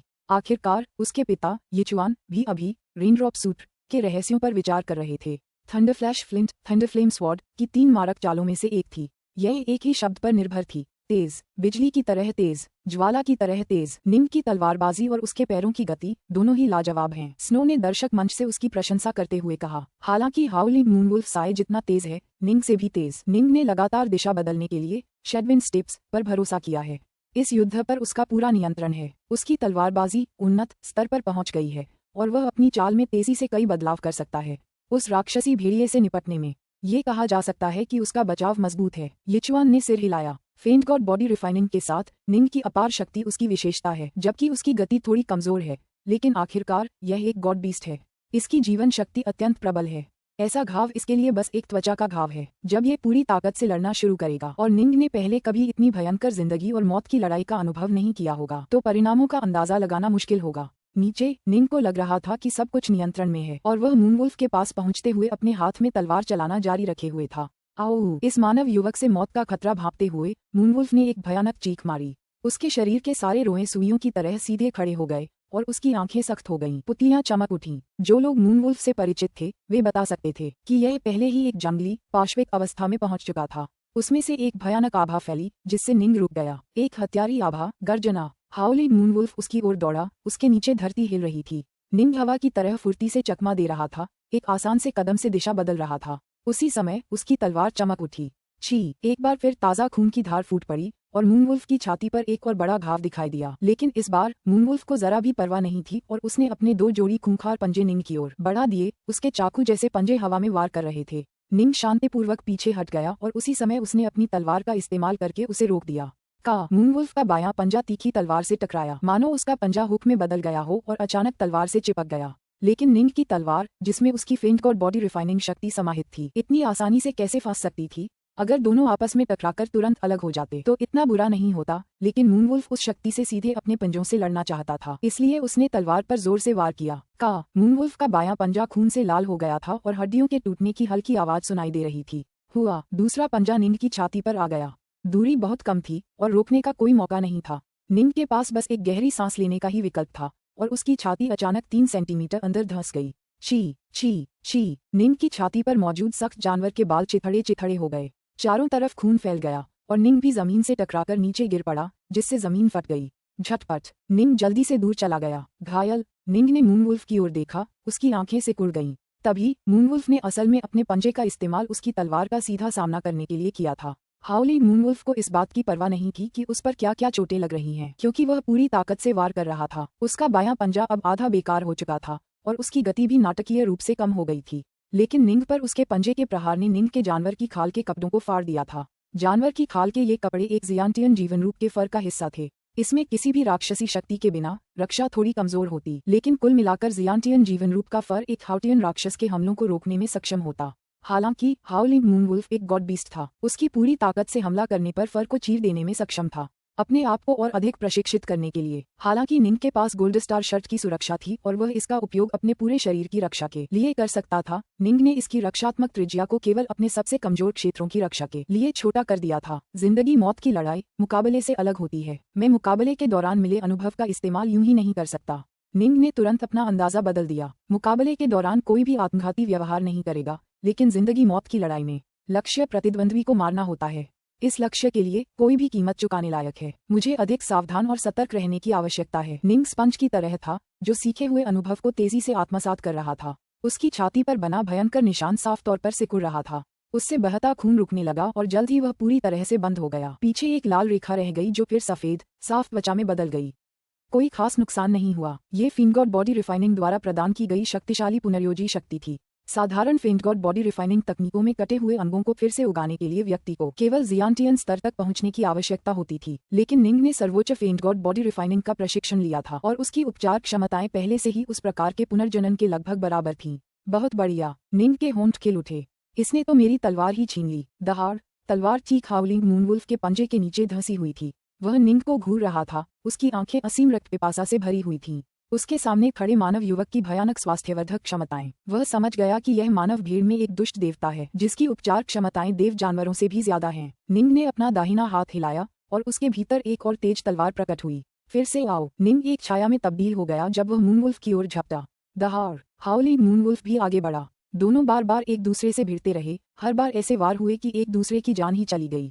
निंग के पास शक्तिशाली उपचार क्षमताएं, भयानक शक्ति और तलवार से वार करने की एक भयंकर शैली थी, लेकिन हाउलिंग मूनवुल्फ के पास अपने नुकीले दांत, तीखे पंजे और पूंछ थी, जिनका इस्तेमाल वह हथियार के तौर पर कर सकता था। इसके अलावा उसका विशाल शरीर इतना बड़ा था कि ज्यादातर हथियारों के घाव उसे कम से कम नुकसान पहुंचाते थे, तो वह गोल्ड स्टार शर्ट का इस्तेमाल सिर्फ अपने जरूरी अंगों की सुरक्षा के लिए कर रहा है। यिचुआन के चेहरे पर एक अनोखी मुस्कान उभरी। निंग सचमुच बहुत कोशिश कर रही है। स्नो ये देखकर घबरा रही थी। उसके बेटे का शरीर खून से सना हुआ था।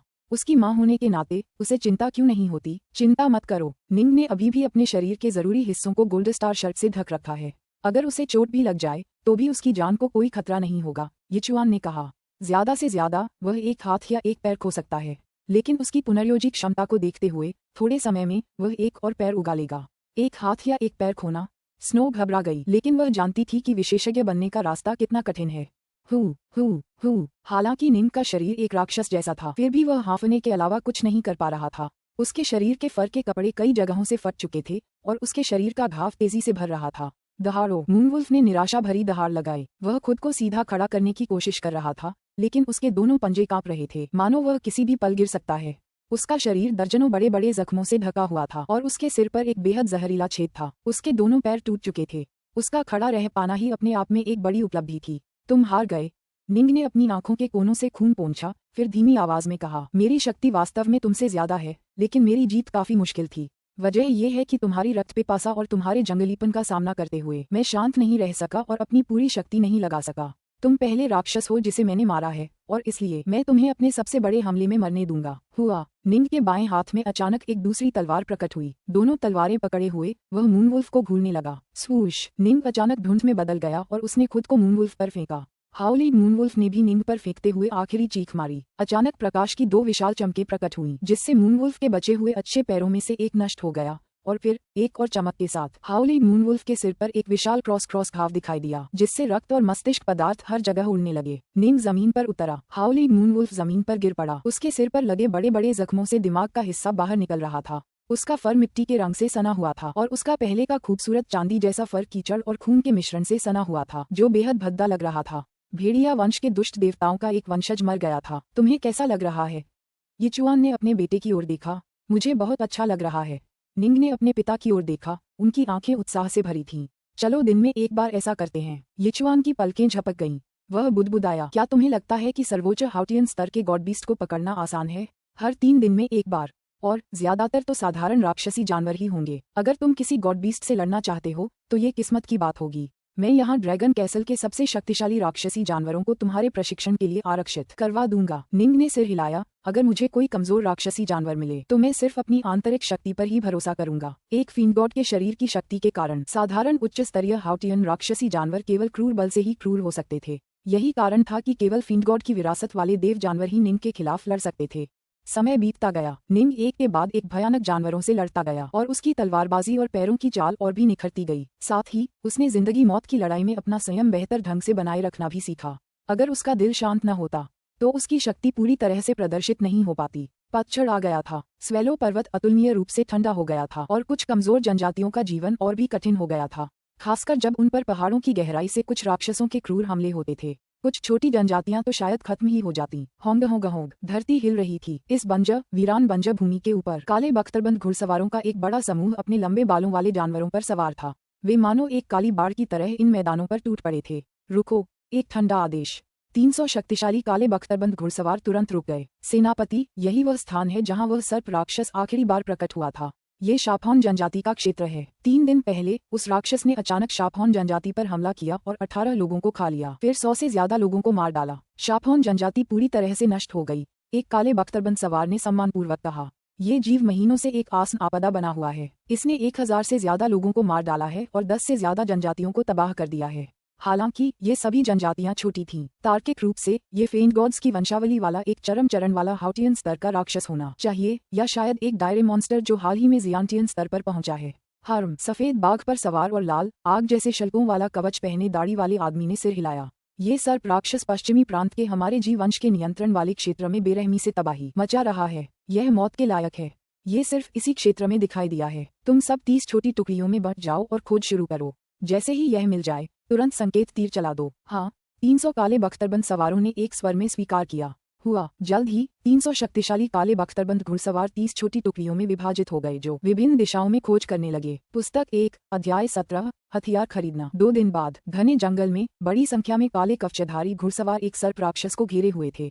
दहाड़! यह एक विशालकाय रक्तलाल सांप था जिसके धड़ के चारों ओर चांदी जैसी रोशनी चमक रही थी। इसके धड़ के चारों ओर 4 उंगलियों वाले 2 जोड़ी घुमावदार पंजे और एक जोड़ी डरावनी लाल सांप जैसी आंखें थीं। हालांकि इस समय यह विशालकाय सांप पूरी तरह से एक विशाल जाल से ढका हुआ था। चाहे वह कितनी भी कोशिश कर ले, वह छूट नहीं पा रहा था। हा हा हा! लाल कवच पहने दाढ़ी वाला आदमी जोर से हंसा। बेवकूफ सांप, तुझे हमने इतनी आसानी से जिंदा पकड़ लिया। जा, इसे बांध दे। हाँ, तुरंत कई दर्जन काले कवचधारी शूरवीरों ने एक के बाद एक काली जंजीरें फेंकी और उन्हें उस विशालकाय सांप की ओर उड़ा दिया और उसे जल्दी से बांध दिया। लाल सांप इतनी मजबूती से बंधा हुआ था कि चाहे वह कितना भी मुरझाए, कुछ भी नहीं कर पा रहा था। जल्द ही वह पूरी तरह से धातु की जंजीरों से लिपट गया और इतनी मजबूती से बंधा कि अपना मुंह भी नहीं खोल पा रहा था। सेनापति, यह विशालकाय सांप कहाँ से आया है? इसके 2 पंजे क्यों हैं? पास खड़ा एक काले कवचधारी घुड़सवार उत्सुक था। वह कितनी भी देर तक सोच विचार करता रहा हो, उसे समझ नहीं आ रहा था कि यह किस प्रकार का देव जानवर है। दाढ़ी वाला आदमी हंसा। सर्प जैसे जीव अक्सर खून में घुले मिले रहते हैं। मैंने खुद 100 से ज्यादा सर्प देखे हैं जिनमें दैत्यों का खून होता है। बस कुछ रक्तवंश बहुत शुद्ध होते हैं और इसीलिए प्रसिद्ध होते हैं और नाम रखते हैं। इस तरह के संकर उत्परिवर्ती दैत्य का कोई नाम ही नहीं होता। युवा स्वामी को अपनी तलवार चलाने के अभ्यास के लिए कुछ शक्तिशाली हाउटियन स्तर के राक्षसी जानवरों की जरूरत है। ये सर्प राक्षस एक अच्छा विकल्प होगा। दाढ़ी वाले आदमी ने सांप को अपनी नजरों से तौला, फिर संतुष्टि से सिर हिलाया। इसे वापस ले लो। हाँ, काले बख्तरबंद सवारों ने आदरपूर्वक स्वीकार किया। इस रेजिमेंट का कमांडर पश्चिमी प्रांत के जी वंश का एक जियांटियन स्तर का जीव था। नंबर 1 कुशल तीरंदाजा ब्लाइंड फिश अभी भी युवा गुरु निंग के प्रशिक्षकों में से एक था और जी वंश में बिना किसी सवाल के वह जी यंग और जी यिचुआन के पक्ष में था। इसके अलावा ब्लाइंड फिश को निंग को सिखाने पर बहुत गर्व था। युवा मास्टर निंग अपनी तलवारबाजी का प्रशिक्षण लेने के लिए राक्षसी जानवरों का उपयोग कैसे करते थे, इसकी कहानी काफी समय पहले फैली थी। आखिरकार हर 3 दिन में एक को मारने का मतलब था बड़ी संख्या में राक्षसी जानवर मारे जाना।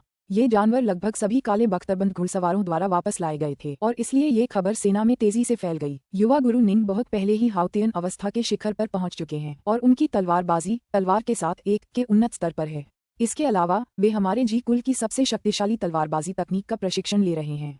एक शीर्ष हाउतियन राक्षस को मारना एक आसान काम होना चाहिए। माना जाता है कि उसने एक हाउतियन स्तर के गॉड बीस्ट को भी मार डाला है। सोचो, युवा गुरु निंग कौन है? उनके पास निश्चित रूप से एक बेहद तेज अजेय कीमती हथियार है। इस तरह के हथियार के साथ उनकी उन्नत स्तर की तलवार तकनीकों पर भरोसा करते हुए एक उच्च हाउटियन स्तर के गॉड बीस्ट को मारना ज्यादा मुश्किल नहीं है। पश्चिमी प्रांत के सैनिकों के बीच प्रचलित किंवदंतियां काफी जीवंत और काल्पनिक थीं। यहाँ तक कि पश्चिमी प्रांत के जी कबीले के अन्य शक्तिशाली सदस्य जीली का भी मानना था कि छोटा सा साथी निंग केवल एक देव जानवर को मारने में सक्षम था क्योंकि उसके पास किसी प्रकार का कीमती हथियार था। ड्रैगन कैसल पिंजरा काले धब्बों वाला एक ताकतवर विशालकाय जानवर जमीन पर पड़ा था। उसके शरीर का मोटा फर कई जगह से फटा हुआ था और उन बड़े बड़े घावों से निकला खून जमीन पर फैला हुआ था। निंग अभी भी वहीं खड़ा था, सोचते हुए भौहें चढ़ाए हुए। उसके हाथ की तेज तलवार हवा में गायब हो गई। ज्यादातर शीर्ष हुटियन राक्षसों से लड़ते समय वह सिर्फ अपनी आंतरिक ऊर्जा का इस्तेमाल करता था और उसके हथियार भी काफी अच्छे थे जिन्हें कीमती नहीं कहा जा सकता था। आखिरकार वह पहले से ही शारीरिक रूप से इतना मजबूत था कि उसके ऊपर एक कीमती हथियार का इस्तेमाल करना प्रशिक्षण को बेकार बना देता। जी निंग, ऊपर से आवाज आई। निंग अपने पिता यिचुआन की ओर देखे बिना नहीं रह सका, जो मंच पर खड़े थे। ये देखकर निंग को बहुत आश्चर्य हुआ। पिताजी, आप यहाँ क्यों आए हैं? क्योंकि वह हर 3 दिन में ड्रैगन कैसल में लड़ता था। हाउली मूनवुल्फ के साथ पहली लड़ाई के अलावा उसके बाद की दर्जनों लड़ाइयों में उसके पिता शामिल नहीं हुए थे। मैं देखना चाहता था कि तुम्हारी तलवारबाजी कैसी चल रही है, यिचुआन ने कहा। क्या तुम अभी तक दीक्षा तक पहुंच चुके हो? अभी नहीं, निंग ने सिर हिलाया। मैंने रेनड्रॉप सूत्र या थंडरफ्लेम तलवार में शामिल किसी भी हमले में विशेषज्ञता हासिल नहीं की है। रेनड्रॉप सूत्र में कुल 9 आक्रमण तकनीकें थीं। थंडरफ्लेम तलवार में कुल 3 आक्रमण तकनीकें थीं। ये सभी आक्रमण तकनीकें बहुत खास थीं। अगर कोई इनका उच्च स्तर तक अभ्यास कर लेता तो उसे ऐसा लगता जैसे वह दुनिया के साथ एक हो गया है और दुनिया की शक्ति का उपयोग करने में सक्षम हो गया है। इसे ही दीक्षा कहा जाता था। लेकिन यह वास्तव में इस बात का प्रतीक नहीं था कि कोई व्यक्ति तलवारबाजी के तीसरे स्तर दुनिया के साथ एक तक पहुंच गया है, क्योंकि तलवारबाजी का असली दुनिया के साथ एक स्तर तब होता था जब कोई तलवार से किसी भी तरह का वार कर सकता था, चाहे वह छुरा घोंपना हो, काटना हो या खरोंचना हो, और उस हमले के साथ दुनिया की शक्ति का उपयोग कर सकता था। तभी कोई दुनिया के साथ एक स्तर पर होता था। दीक्षा का अर्थ केवल ये था कि कुछ तकनीकों का उपयोग करके व्यक्ति अस्थायी रूप से विश्व के साथ एक प्रभाव तक पहुंच सकता था। उसके पिता ने जो कहा था उसके अनुसार दीक्षा प्राप्त करने पर व्यक्ति किसी तकनीक में विशेषज्ञता के एक निश्चित स्तर तक पहुंच जाता है। जब कोई व्यक्ति विश्व के साथ एक स्तर पर पहुंच जाता है तो इसका अर्थ है कि उसने किसी तकनीक में महारत हासिल कर ली है। किंवदंतियों के अनुसार दुनिया के साथ एक स्तर से भी ऊपर एक और भी ऊंचा, ज्यादा गहरा स्तर था। रेनड्रॉप सूत्र और थंडरफ्लेम स्वॉर्ड तकनीकें उन लोगों द्वारा विकसित की गईं जो दुनिया के साथ एक स्तर से आगे थे। तलवारबाजी की ट्रेनिंग के दौरान तुम्हें लगातार इतनी मेहनत करने की जरूरत नहीं है, यिचुआन ने कहा। आज बसंत की घास और पतझड़ के पत्ते लेकर टहलने जाओ। निंग ने सिर हिलाया। हाँ पिताजी। निंग ने अपना सिर घुमाया और उस संकरी सुरंग से निकल गया। जहाँ तक उस मरे हुए राक्षसी जानवर की लाश की बात है तो कोई उसे बाद में लेने आएगा।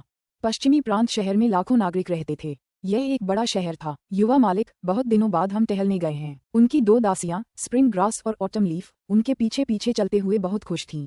निंग सड़क पर चलते हुए मुस्कुराया। ये पूरे पश्चिमी प्रांत शहर की सबसे व्यस्त सड़कों में से एक थी। आमतौर पर सभी व्यापारी इसी सड़क से गुजरते थे। सड़क सामान्यतः 10 मीटर चौड़ी थी, लेकिन दोनों तरफ इतनी सारी दुकानें थीं कि लगभग आधी जगह घेर ली गई थी, जिससे पैदल चलने के लिए सिर्फ 7 मीटर जगह बची थी। इस औरत को देखो, इसकी भरी हुई छाती, इसके बड़े बड़े नितंबों को देखो। यह जरूर कई बच्चों को जन्म दे सकती है। इसके लिए 10 मेमने की खालें। ये सभी लोग अच्छे योद्धा हैं। ये सभी 1000 पाउंड से ज्यादा वजन उठा सकते हैं। बस सोने की 5 सिलियां। अगर आप एक खरीदेंगे तो हम एक बच्चा भी दे देंगे। जानवरों के फर पहने एक गंजा आदमी जोर जोर से चिल्ला रहा था।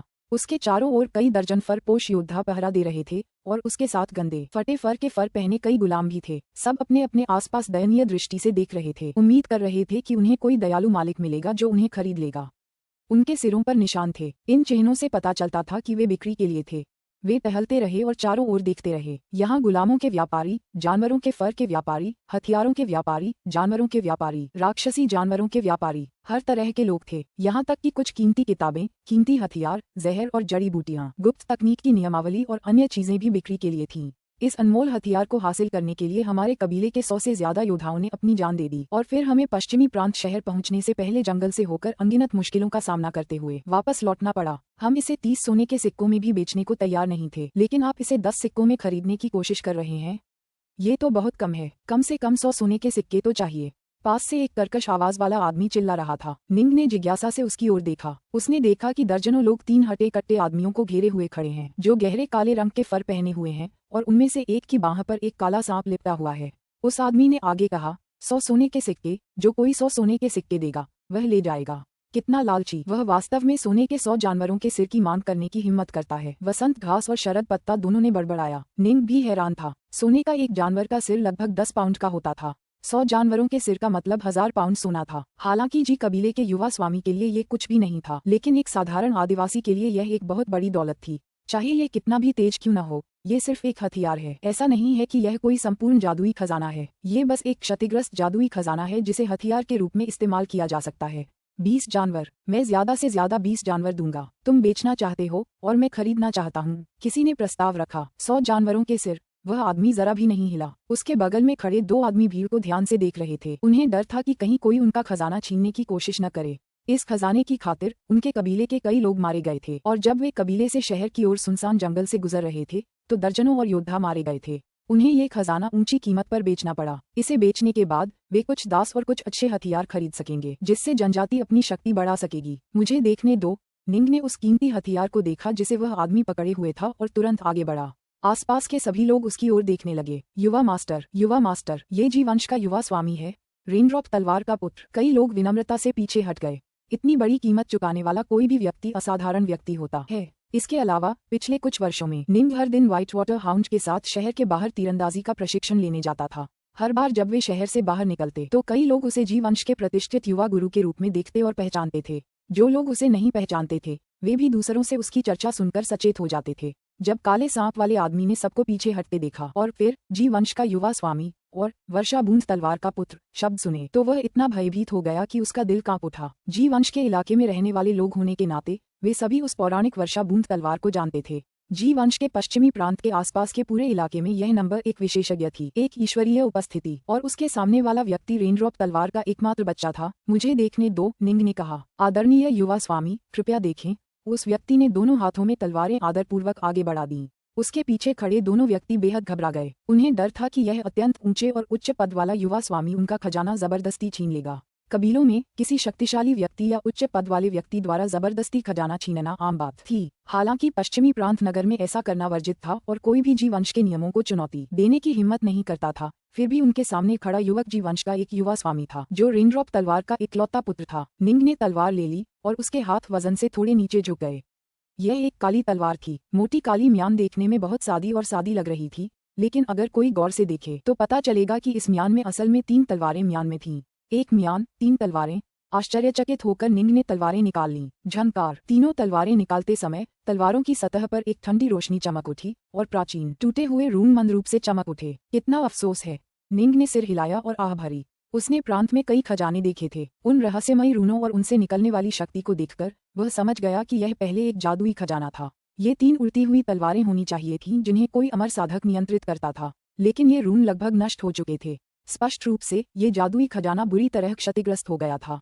अब इसका उपयोग केवल एक हथियार के रूप में ही किया जा सकता था। छी! निंग ने तलवार की धार पर अपनी उंगली का परीक्षण किया। सावधान, ये बहुत तेज है, सांप वाले आदमी ने घबराकर कहा। ये कीमती हथियार टोफू जैसे पत्थरों को भी काट सकता है। निंग को अपनी उंगलियों की त्वचा में हल्की सी कंपन महसूस हुई। वह आश्चर्य से खुद को रोक नहीं पाया। मेरे शरीर की रक्षा गोल्ड स्टार शर्ट कर रही है, जो इस समय मेरी त्वचा के हर इंच तक फैली हुई है। तभी जब मैंने लापरवाही से अपनी उंगली काट ली तो उसका असर गोल्ड स्टार शर्ट पर पड़ा। अगर मैं तलवार जोर से नीचे घुमाता तो शायद वह गोल्ड स्टार शर्ट की सुरक्षा को भेद देती। मैं रोजाना तीरंदाजी की ट्रेनिंग के लिए शहर की सड़कों से गुजरता हूँ और अनगिनत हथियार देखे हैं, लेकिन इतना तेज कीमती हथियार मैंने पहले कभी नहीं देखा। दूसरों को तो बस इतना ही एहसास था कि यह हथियार बहुत तेज है, पर उन्हें ठीक ठीक पता नहीं था कि यह कितना तेज है। लेकिन निंग को लग रहा था कि उसकी गोल्ड स्टार शर्ट के लिए भी इस कीमती हथियार को रोकना मुश्किल होगा। मुझे ये हथियार चाहिए। निंग ने सांप वाले आदमी की ओर देखा। वह आदमी उत्साहित भी था और घबराया हुआ भी। उसने जल्दी से कहा, युवा स्वामी, इस हथियार की खातिर हमारी जमात। इस ऊंचे दर्जे के युवक के सामने वह घबराया हुआ था और एक निश्चित कीमत मांगने की हिम्मत नहीं जुटा पा रहा था। पुस्तक 1, अध्याय 18, पंख। हम। हाथ हिलाते ही निंग की हथेली में नीले रंग का एक सुनहरा टुकड़ा दिखाई दिया। उसने उसे सीधे काले सांप वाले आदमी की ओर उछाल दिया। ले लो, बस इतना सा सोने का टुकड़ा। काले सांप वाला आदमी और उसके पीछे खड़े 2 लोग घबरा गए। वे उस नीले रंग के, उंगली के आकार के छोटे से सोने के टुकड़े को घूर रहे थे। और यह शुद्ध भी नहीं है, युवा मास्टर, आदरणीय युवा गुरु। तीनों आदमी चिल्लाने और गिड़गिड़ाने लगे। वे इसे लेकर कबीलों के पास कैसे लौट सकते थे? बाकी कबीलों के योद्धा शहर के बाहर इंतजार कर रहे थे। उनमें से कोई भी शहर में घुसने को तैयार नहीं था, क्योंकि शहर में घुसने की कीमत एक भेड़ की खाल या कोई और समान मूल्य की वस्तु थी। तुम बेवकूफों के झुंड हो। ये तो बिजली का सोना है। मैं उस थंडरबोल्ट के टुकड़े के लिए 100 सोने के सिर देने को तैयार हूँ। सिर्फ 100 जानवरों के सिर? इतने बड़े थंडरबोल्ट के एक टुकड़े के लिए मैं 160 जानवरों के सिर दे दूंगा। मैं अभी किसी को सोने के जानवरों के सिर लाने के लिए भेज सकता हूँ। तुरंत आसपास के लोग प्रस्ताव देने लगे। वे सभी पश्चिमी प्रांत शहर के किसी न किसी ओहदे वाले लोग थे, या जियांटियन जीवों वाले कुलों से थे, या शायद पश्चिमी प्रांत के पास स्थित शक्तिशाली कबीलों से थे। तो उनका निर्णय कितना उत्कृष्ट रहा होगा। काले सांप वाले आदमी ने झट से थंडरबोल्ट का टुकड़ा पकड़ लिया। उसे साफ साफ महसूस हो रहा था कि इस चीज का वजन सामान्य पीले सोने से कहीं ज्यादा है। उसने अपने दोनों दोस्तों की तरफ देखा। दोनों हैरान और खुश थे। धन्यवाद युवा स्वामी, धन्यवाद महान युवा स्वामी। तीनों व्यक्तियों ने कृतज्ञता से भरकर तुरंत उसे धन्यवाद दिया। अब तुम उसका शुक्रिया अदा करो। रेनड्रॉप स्वॉर्ड एक बड़ी हस्ती है जिसकी ख्याति हर जगह है। जरा सोचो, उसके बेटे का क्या रुतबा है। वह जबरदस्ती तुम्हारा हथियार कैसे छीन सकता है? अपनी दौलत का जरा सा हिस्सा भी, जो वह यूं ही फेंक दे, तुम्हें हैरान कर देगा। उनके बगल में खड़े एक मोटे, फर पहने बूढ़े ने ऊंची आवाज में कहा। जाहिर है, ये शब्द जानबूझकर कहे गए थे ताकि पास ही खड़े निंग को सुनाई न दें। निंग हंसा और फिर लापरवाही से तीनों तलवारों वाला म्यान अपने काले पत्थर में छिपा दिया। काले पत्थर के अंदर जगह कम थी, इसलिए निंग अपने साथ सिर्फ कुछ सोने के सिर ही ले जा सका। उसके पास बाकी सब कीमती खजाने थे। हॉल के भीतर जी यिचुआन मालिक की सीट पर बैठा था, जबकि यूची स्नो उसके बाईं ओर बैठा था। दोनों सामने मेज पर रखे खाने को धीरे धीरे खा रहे थे। स्वूश, एक मानव आकृति दौड़ती हुई आई। यह निंग था, जो अपनी सैर समाप्त कर चुका था। पिताजी, माँ, निंग ने जल्दी से कहा। यिचुआन ने भौहें चढ़ाईं। जब तुम बाहर टहल रहे थे तो तुमने समय का ध्यान क्यों नहीं रखा? निंग ने आज्ञाकारी होकर कोई आवाज निकालने की हिम्मत नहीं की। जल्दी से अपनी सामान्य जगह पर दौड़ा, घुटनों के बल बैठ गया और खाना शुरू कर दिया। उनका दोपहर का खाना बहुत ही लजीज था। मेज पर तरह तरह के मांस, रोटी और शराब मौजूद थे। निंग की भूख बहुत ज्यादा थी और मेज पर रखा लगभग सारा खाना और पेय पदार्थ निंग ने कुछ ही देर में चट कर दिया। स्नो ने अपने बेटे को भोजन को तूफान की तरह फाड़ते हुए देखकर हंस दिया। पापा, माँ, निंग को अचानक उस म्यान और 3 तलवारों का ख्याल आया जो उसने आज खरीदी थीं। उसने जल्दी से कहा, आज टहलते हुए मेरी मुलाकात 3 आदिवासी योद्धाओं से हुई। वे पश्चिमी प्रांत शहर के किसी दूर दरिद्र इलाके से आए होंगे। वे एक कीमती हथियार बेचने आए थे और मैंने उसे खरीदने का फैसला किया। कीमती हथियार? बैठे हुए यिचुआन ने भौहें चढ़ाईं। यहाँ पश्चिमी प्रांत में हमारे जीवंश के खजाने के गोदाम में हमारे पास ढेरों कीमती हथियार हैं। क्या तुमने पहले ही 2 कीमती हथियार नहीं चुन लिए थे? शहर के उन नीच सौदागरों के पास भला कोई अच्छी चीज कैसे हो सकती है? चूंकि निंग अभी तक की रिफाइनिंग में जियांटियन स्तर तक नहीं पहुंचा था, इसलिए स्वाभाविक रूप से वह अभी तक किसी भी जादुई खजाने को नियंत्रित नहीं कर सकता था। इसलिए वह 2 कीमती तलवारें लेने के लिए खजाने के गोदाम में गया। लेकिन जाहिर है, पिंजरे में प्रशिक्षण के दौरान उसने केवल साधारण हथियारों का ही इस्तेमाल किया। पिताजी, गोदाम में मैंने जो 2 कीमती हथियार चुने थे, वे इस हथियार से कहीं कमतर हैं, जिसे मैंने अभी खरीदा है, निंग ने गंभीरता से कहा। ओह, यिचुआन ने अपने बेटे की ओर देखा। दरअसल, मैंने जो कीमती हथियार खरीदा है, वह एक क्षतिग्रस्त तलवार जैसा जादुई खजाना है। निंग ने समझाया। इस पर गुप्त रूम खुदे हुए हैं, लेकिन वे पूरी तरह से क्षतिग्रस्त हैं। इसलिए इसका इस्तेमाल केवल एक तेज धार वाले कीमती हथियार के रूप में ही किया जा सकता है। हालांकि ये वास्तव में तेज धार वाला है। मेरे घर में पहले से मौजूद कीमती हथियारों से कहीं ज्यादा। अगर मैं थोड़ा जोर लगाऊं तो गोल्ड स्टार शर्ट को भेज सकता हूँ। गोल्ड स्टार शर्ट में छेद? यिचुआन ने आश्चर्य से कहा। मुझे देखने दो। निंग ने हाथ बढ़ाया और वह सादा म्यान और उसके अंदर 3 तलवारें प्रकट हुईं। उठकर वह उसे अपने पिता के पास ले गया। यिचुआन ने इसे स्वीकार कर लिया और म्यान को ध्यान से देखा, फिर तीनों तलवारें निकालीं। तलवारों पर लगे जादुई रून पूरी तरह से नष्ट हो गए हैं, लेकिन ऐसा लग रहा है जैसे यह वाकई एक उल्टी तलवार का जादुई खजाना है। बदकिस्मती से यह एक क्षतिग्रस्त जादुई खजाना है। ज्यादातर क्षतिग्रस्त जादुई खजानों की कोई खास कीमत नहीं होती। ज्यादा से ज्यादा इन्हें किसी और सामग्री में तोड़ने के लिए बेचा जा सकता है। निंग ने सिर हिलाया। उसने कई पुस्तकें पढ़ी थीं और जानता था कि क्षतिग्रस्त जादुई खजानों का कोई खास मूल्य नहीं होता, क्योंकि जादुई खजानों के भौतिक घटकों को पहले ही विभिन्न सम्मलन तकनीकों से जोड़ा जा चुका होता है, जिससे यदि कोई जादुई खजानों को तोड़ भी दे तो भी उसके मूल घटकों को वापस नहीं पा सकेगा। शी यिचुआन ने तलवार की नोक पर उंगली फेरी और उसकी उंगली पर खून की एक झलक दिखाई दी। उसके चेहरे पर हैरानी के भाव थे। कितनी तेज तलवार है, बिना किसी ऊर्जा के भी तलवार इतनी तेज है। मैंने ऐसी चीज पहले कभी नहीं देखी। स्नो, आकर देखो, क्या तुम बता सकती हो कि यह कहाँ से आती है? युची स्नो ने इसे स्वीकार कर लिया और ध्यान से इसे देखा, फिर काफी देर बाद धीरे से अपना सिर हिलाया। मैं नहीं बता सकती माँ। अगर यह जादुई उड़ती तलवार का खजाना क्षतिग्रस्त नहीं होता तो क्या ये रैंक वाला खजाना होता? निंग ने जल्दी से पूछा। बेशक यह एक रैंक वाला खजाना होगा। स्नो ने सिर हिलाया। भले ही यह क्षतिग्रस्त हो, इस तलवार की तीक्ष्णता अभी भी कुछ अनरैंक जादुई खजानों के बराबर है। जब यह अक्षुण्ण थी तो बेशक यह एक रैंक वाला खजाना था। बस ये किस रैंक का था यह मैं बिल्कुल नहीं बता सकता। शायद स्वेलो माउंटेन के आसपास के पूरे इलाके में कोई भी नहीं बता सकता। निंग ने सिर हिलाया। वह ये बात समझ गया। सामान्यतः जियांटियन स्तर के रिफाइनर के जादुई खजाने अनरैंक्ड होते थे। केवल जिफू शिष्यों और उससे ऊपर के लोगों के पास ही जादुई खजाने रैंक्ड होते थे। जादुई खजानों को गढ़ना वह तो और भी कठिन था। पूरे स्वेलो पर्वत क्षेत्र में ऐसा कोई नहीं था जो जादुई खजानों को गढ़ने में सक्षम हो। शायद केवल उन दूरस्थ अतुलनीय रूप से शक्तिशाली जनजातियों में ही कोई ऐसा विशेषज्ञ होगा जो जादुई खजानों को गढ़ने में सक्षम हो। महान जिया राजवंश दैत्य युग से लेकर अब तक कायम है। यिचुआन ने म्यान और 3 तलवारें अपने बेटे को लौटा दी। यह अनगिनत क्षेत्रों पर शासन करता है, जिसका इतिहास खरबों वर्षों का है। कौन जाने कितने कबीले उठे, गिरे या नष्ट हो गए, और उन्होंने कितने खजाने पीछे छोड़ दिए। युद्धों से बचे हुए कुछ जादुई खजाने देखना कोई दुर्लभ बात नहीं है, और हमारे जी कबीले के पास सैकड़ों क्षतिग्रस्त जादुई खजाने भी हैं, जिनमें से अधिकांश अज्ञात मूल के हैं। लेकिन इस क्षतिग्रस्त जादुई खजाने का अभी भी इतना अविश्वसनीय रूप से तेज होना बहुत दुर्लभ है। यह आपके उपयोग के लिए बहुत उपयुक्त है, स्नो ने फिर कहा। निंग, भविष्य में जब आप एक की रिफाइनर के रूप में जियांटियन स्तर तक पहुंचेंगे और अपनी जीवन ऊर्जा को एक अनरैंक्ड जादुई खजाने में डालेंगे, तो इसकी शक्ति अभी भी इन तलवारों से कमतर हो सकती है। निंग ने सिर हिलाया। जादुई खजाने अथाह गहरे हो सकते हैं। आमतौर पर जबकि रिफाइनर्स जादुई खजानों का इस्तेमाल करते थे तो वे हजारों विचित्र शक्तियों से संपन्न होते थे, लेकिन फेंट गॉड बॉडी रिफाइनर्स के लिए वे अभी भी नजदीकी मुकाबले में माहिर थे। उनके पास लगभग अविनाशी शरीर, अपार शक्ति, गति और पुनर्योजी क्षमताएं थीं। यही वजह है कि जादुई खजानों का इस्तेमाल करते समय भी फेंट गॉड बॉडी रिफाइनर्स आमतौर पर तलवार, खंजर, भाले वगैरह जैसे हथियारों का इस्तेमाल करते थे। यह म्यान और इसकी 3 तलवारें मेरे काम आएंगी, भले ही मैं जियांटियन बन जाऊं। निंग खुश हो गया। उसने सोचा, चूंकि यह शायद लंबे समय तक मेरे पास रहेगी, इसलिए मुझे इसे एक नाम देना होगा।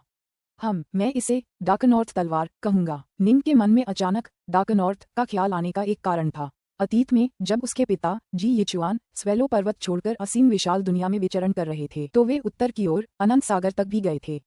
उस विशाल सागर को डार्क नॉर्थ सी नाम दिया गया था। डार्क नॉर्थ सी के भीतर कई द्वीप थे। जी यिचुआन एक द्वीप से दूसरे द्वीप तक तैरते रहे थे और वहीं उनकी मुलाकात युची स्नो से हुई थी। वे यात्रा साथी बन गए और फिर जीवन और मृत्यु के संघर्ष का अनुभव करने के बाद एक दूसरे से प्यार हो गया। फिर स्नो गर्भवती हो गई। गर्भावस्था के कारण वे आखिरकार खतरनाक डार्क नॉर्थ सी से निकलकर स्वेलो माउंटेन लौट आए। हालांकि यात्रा के बीच में ही वे एक खतरनाक स्थिति में फंस गए थे और युची स्नो को गंभीर चोट लग गई थी। इसीलिए उन्होंने कहा था कि निंग को गर्भ में चोट लगी थी। उस नाजुक समय में God beast white water hound snow को अपनी पीठ पर उठाकर भाग गया था। यही कारण था कि यिचुआन अक्सर कहा करता था कि अंकल व्हाइट ने एक बार निंग को बचाया था। उसके माता पिता मिले, प्यार हुआ और फिर अंधेरे उत्तरी सागर में उसका जन्म हुआ। इस प्रकार डार्कनॉर्थ वाक्यांश का निंग के लिए एक विशेष अर्थ था। पिताजी, माताजी, निंग ने गंभीरता से कहा, मैंने इस म्यान और इसकी 3 तलवारों को एक नाम दिया है। इसका नाम होगा डार्कनॉर्थ तलवारें। उसी समय निंग ने डार्कनॉर्थ तलवारें हासिल कर लीं। स्वेलो माउंटेन के भीतर सरपेंटविंग झील के नाम से मशहूर एक इलाके में। सरपेंटविंग झील एक विशाल झील थी जो लगभग 100 किलोमीटर लंबी थी, इतनी बड़ी कि कोई इसका अंत नहीं देख सकता था। जैसा कि कहा जाता है, गहरे पहाड़ों और विशाल झीलों के भीतर हमेशा राक्षस रहते हैं। ये शब्द झूठे नहीं थे। इस विशाल रहस्यमयी झील में निस्संदेह डायर मॉन्स्टर्स और अनगिनत छोटे राक्षस मौजूद हैं। इस झील में मौजूद डायर मॉन्स्टर का नाम सरपेंटविंग था। यह एक प्राचीन राक्षस था जिसकी उम्र 1000 साल से भी ज्यादा थी और इसमें अद्भुत शक्तियां थीं। ये जन्म से ही उड़ने में सक्षम था और पानी और जहर दोनों को नियंत्रित कर सकता था। यह एक बहुत ही क्रूर, विस्मयकारी डायर मॉन्स्टर था। झील के बीचों बीच एक छोटा सा टापू था। यहीं सर्प पंख का अड्डा था। धमाका! एक विशालकाय काला कुंडलित सर्प, सैकड़ों मीटर लंबा। उसके 2 विशाल शल्कदार पंख इतने फैले हुए थे कि मानो आकाश को घेरे हुए हों। उसकी लाल आंखें कांपते हुए विशाल जानवरों के एक समूह पर टिकी थीं। चारों ओर एक ठंडी आभा छाई हुई थी और जमीन पर बर्फ की एक परत जमी हुई थी। घनी भीड़ में एकत्रित छोटे राक्षस या तो घुटनों के बल या फिर मुंह के बल बैठे थे और सभी कांप रहे थे। 100 से ज्यादा विशालकाय जानवर जमीन पर गिरे पड़े थे, उनके शरीर बर्फ से ढके हुए थे, वे पूरी तरह से जम चुके थे। बूम! क्रोधित सर्पपंख ने गुस्से से दहाड़ लगाई। उन छोटे राक्षसों में तरह तरह के सांप, केकड़े और मछली जैसे राक्षस शामिल थे। वे सब जवाब में धीरे से गुर्राए। जाहिर है वे सब बेहद डरे हुए थे। दहाड़! सर्पविंग ने ठंडे स्वर में गुर्राहट की। हुआ। सभी राक्षस तेज गति से पीछे हट गए, मानो किसी भारी बोझ से मुक्त हो गए हों।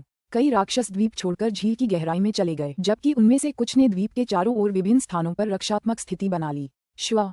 विशालकाय काला सांप अचानक धुंध में बदल गया और फिर काले कपड़े पहने एक आदमी में बदल गया।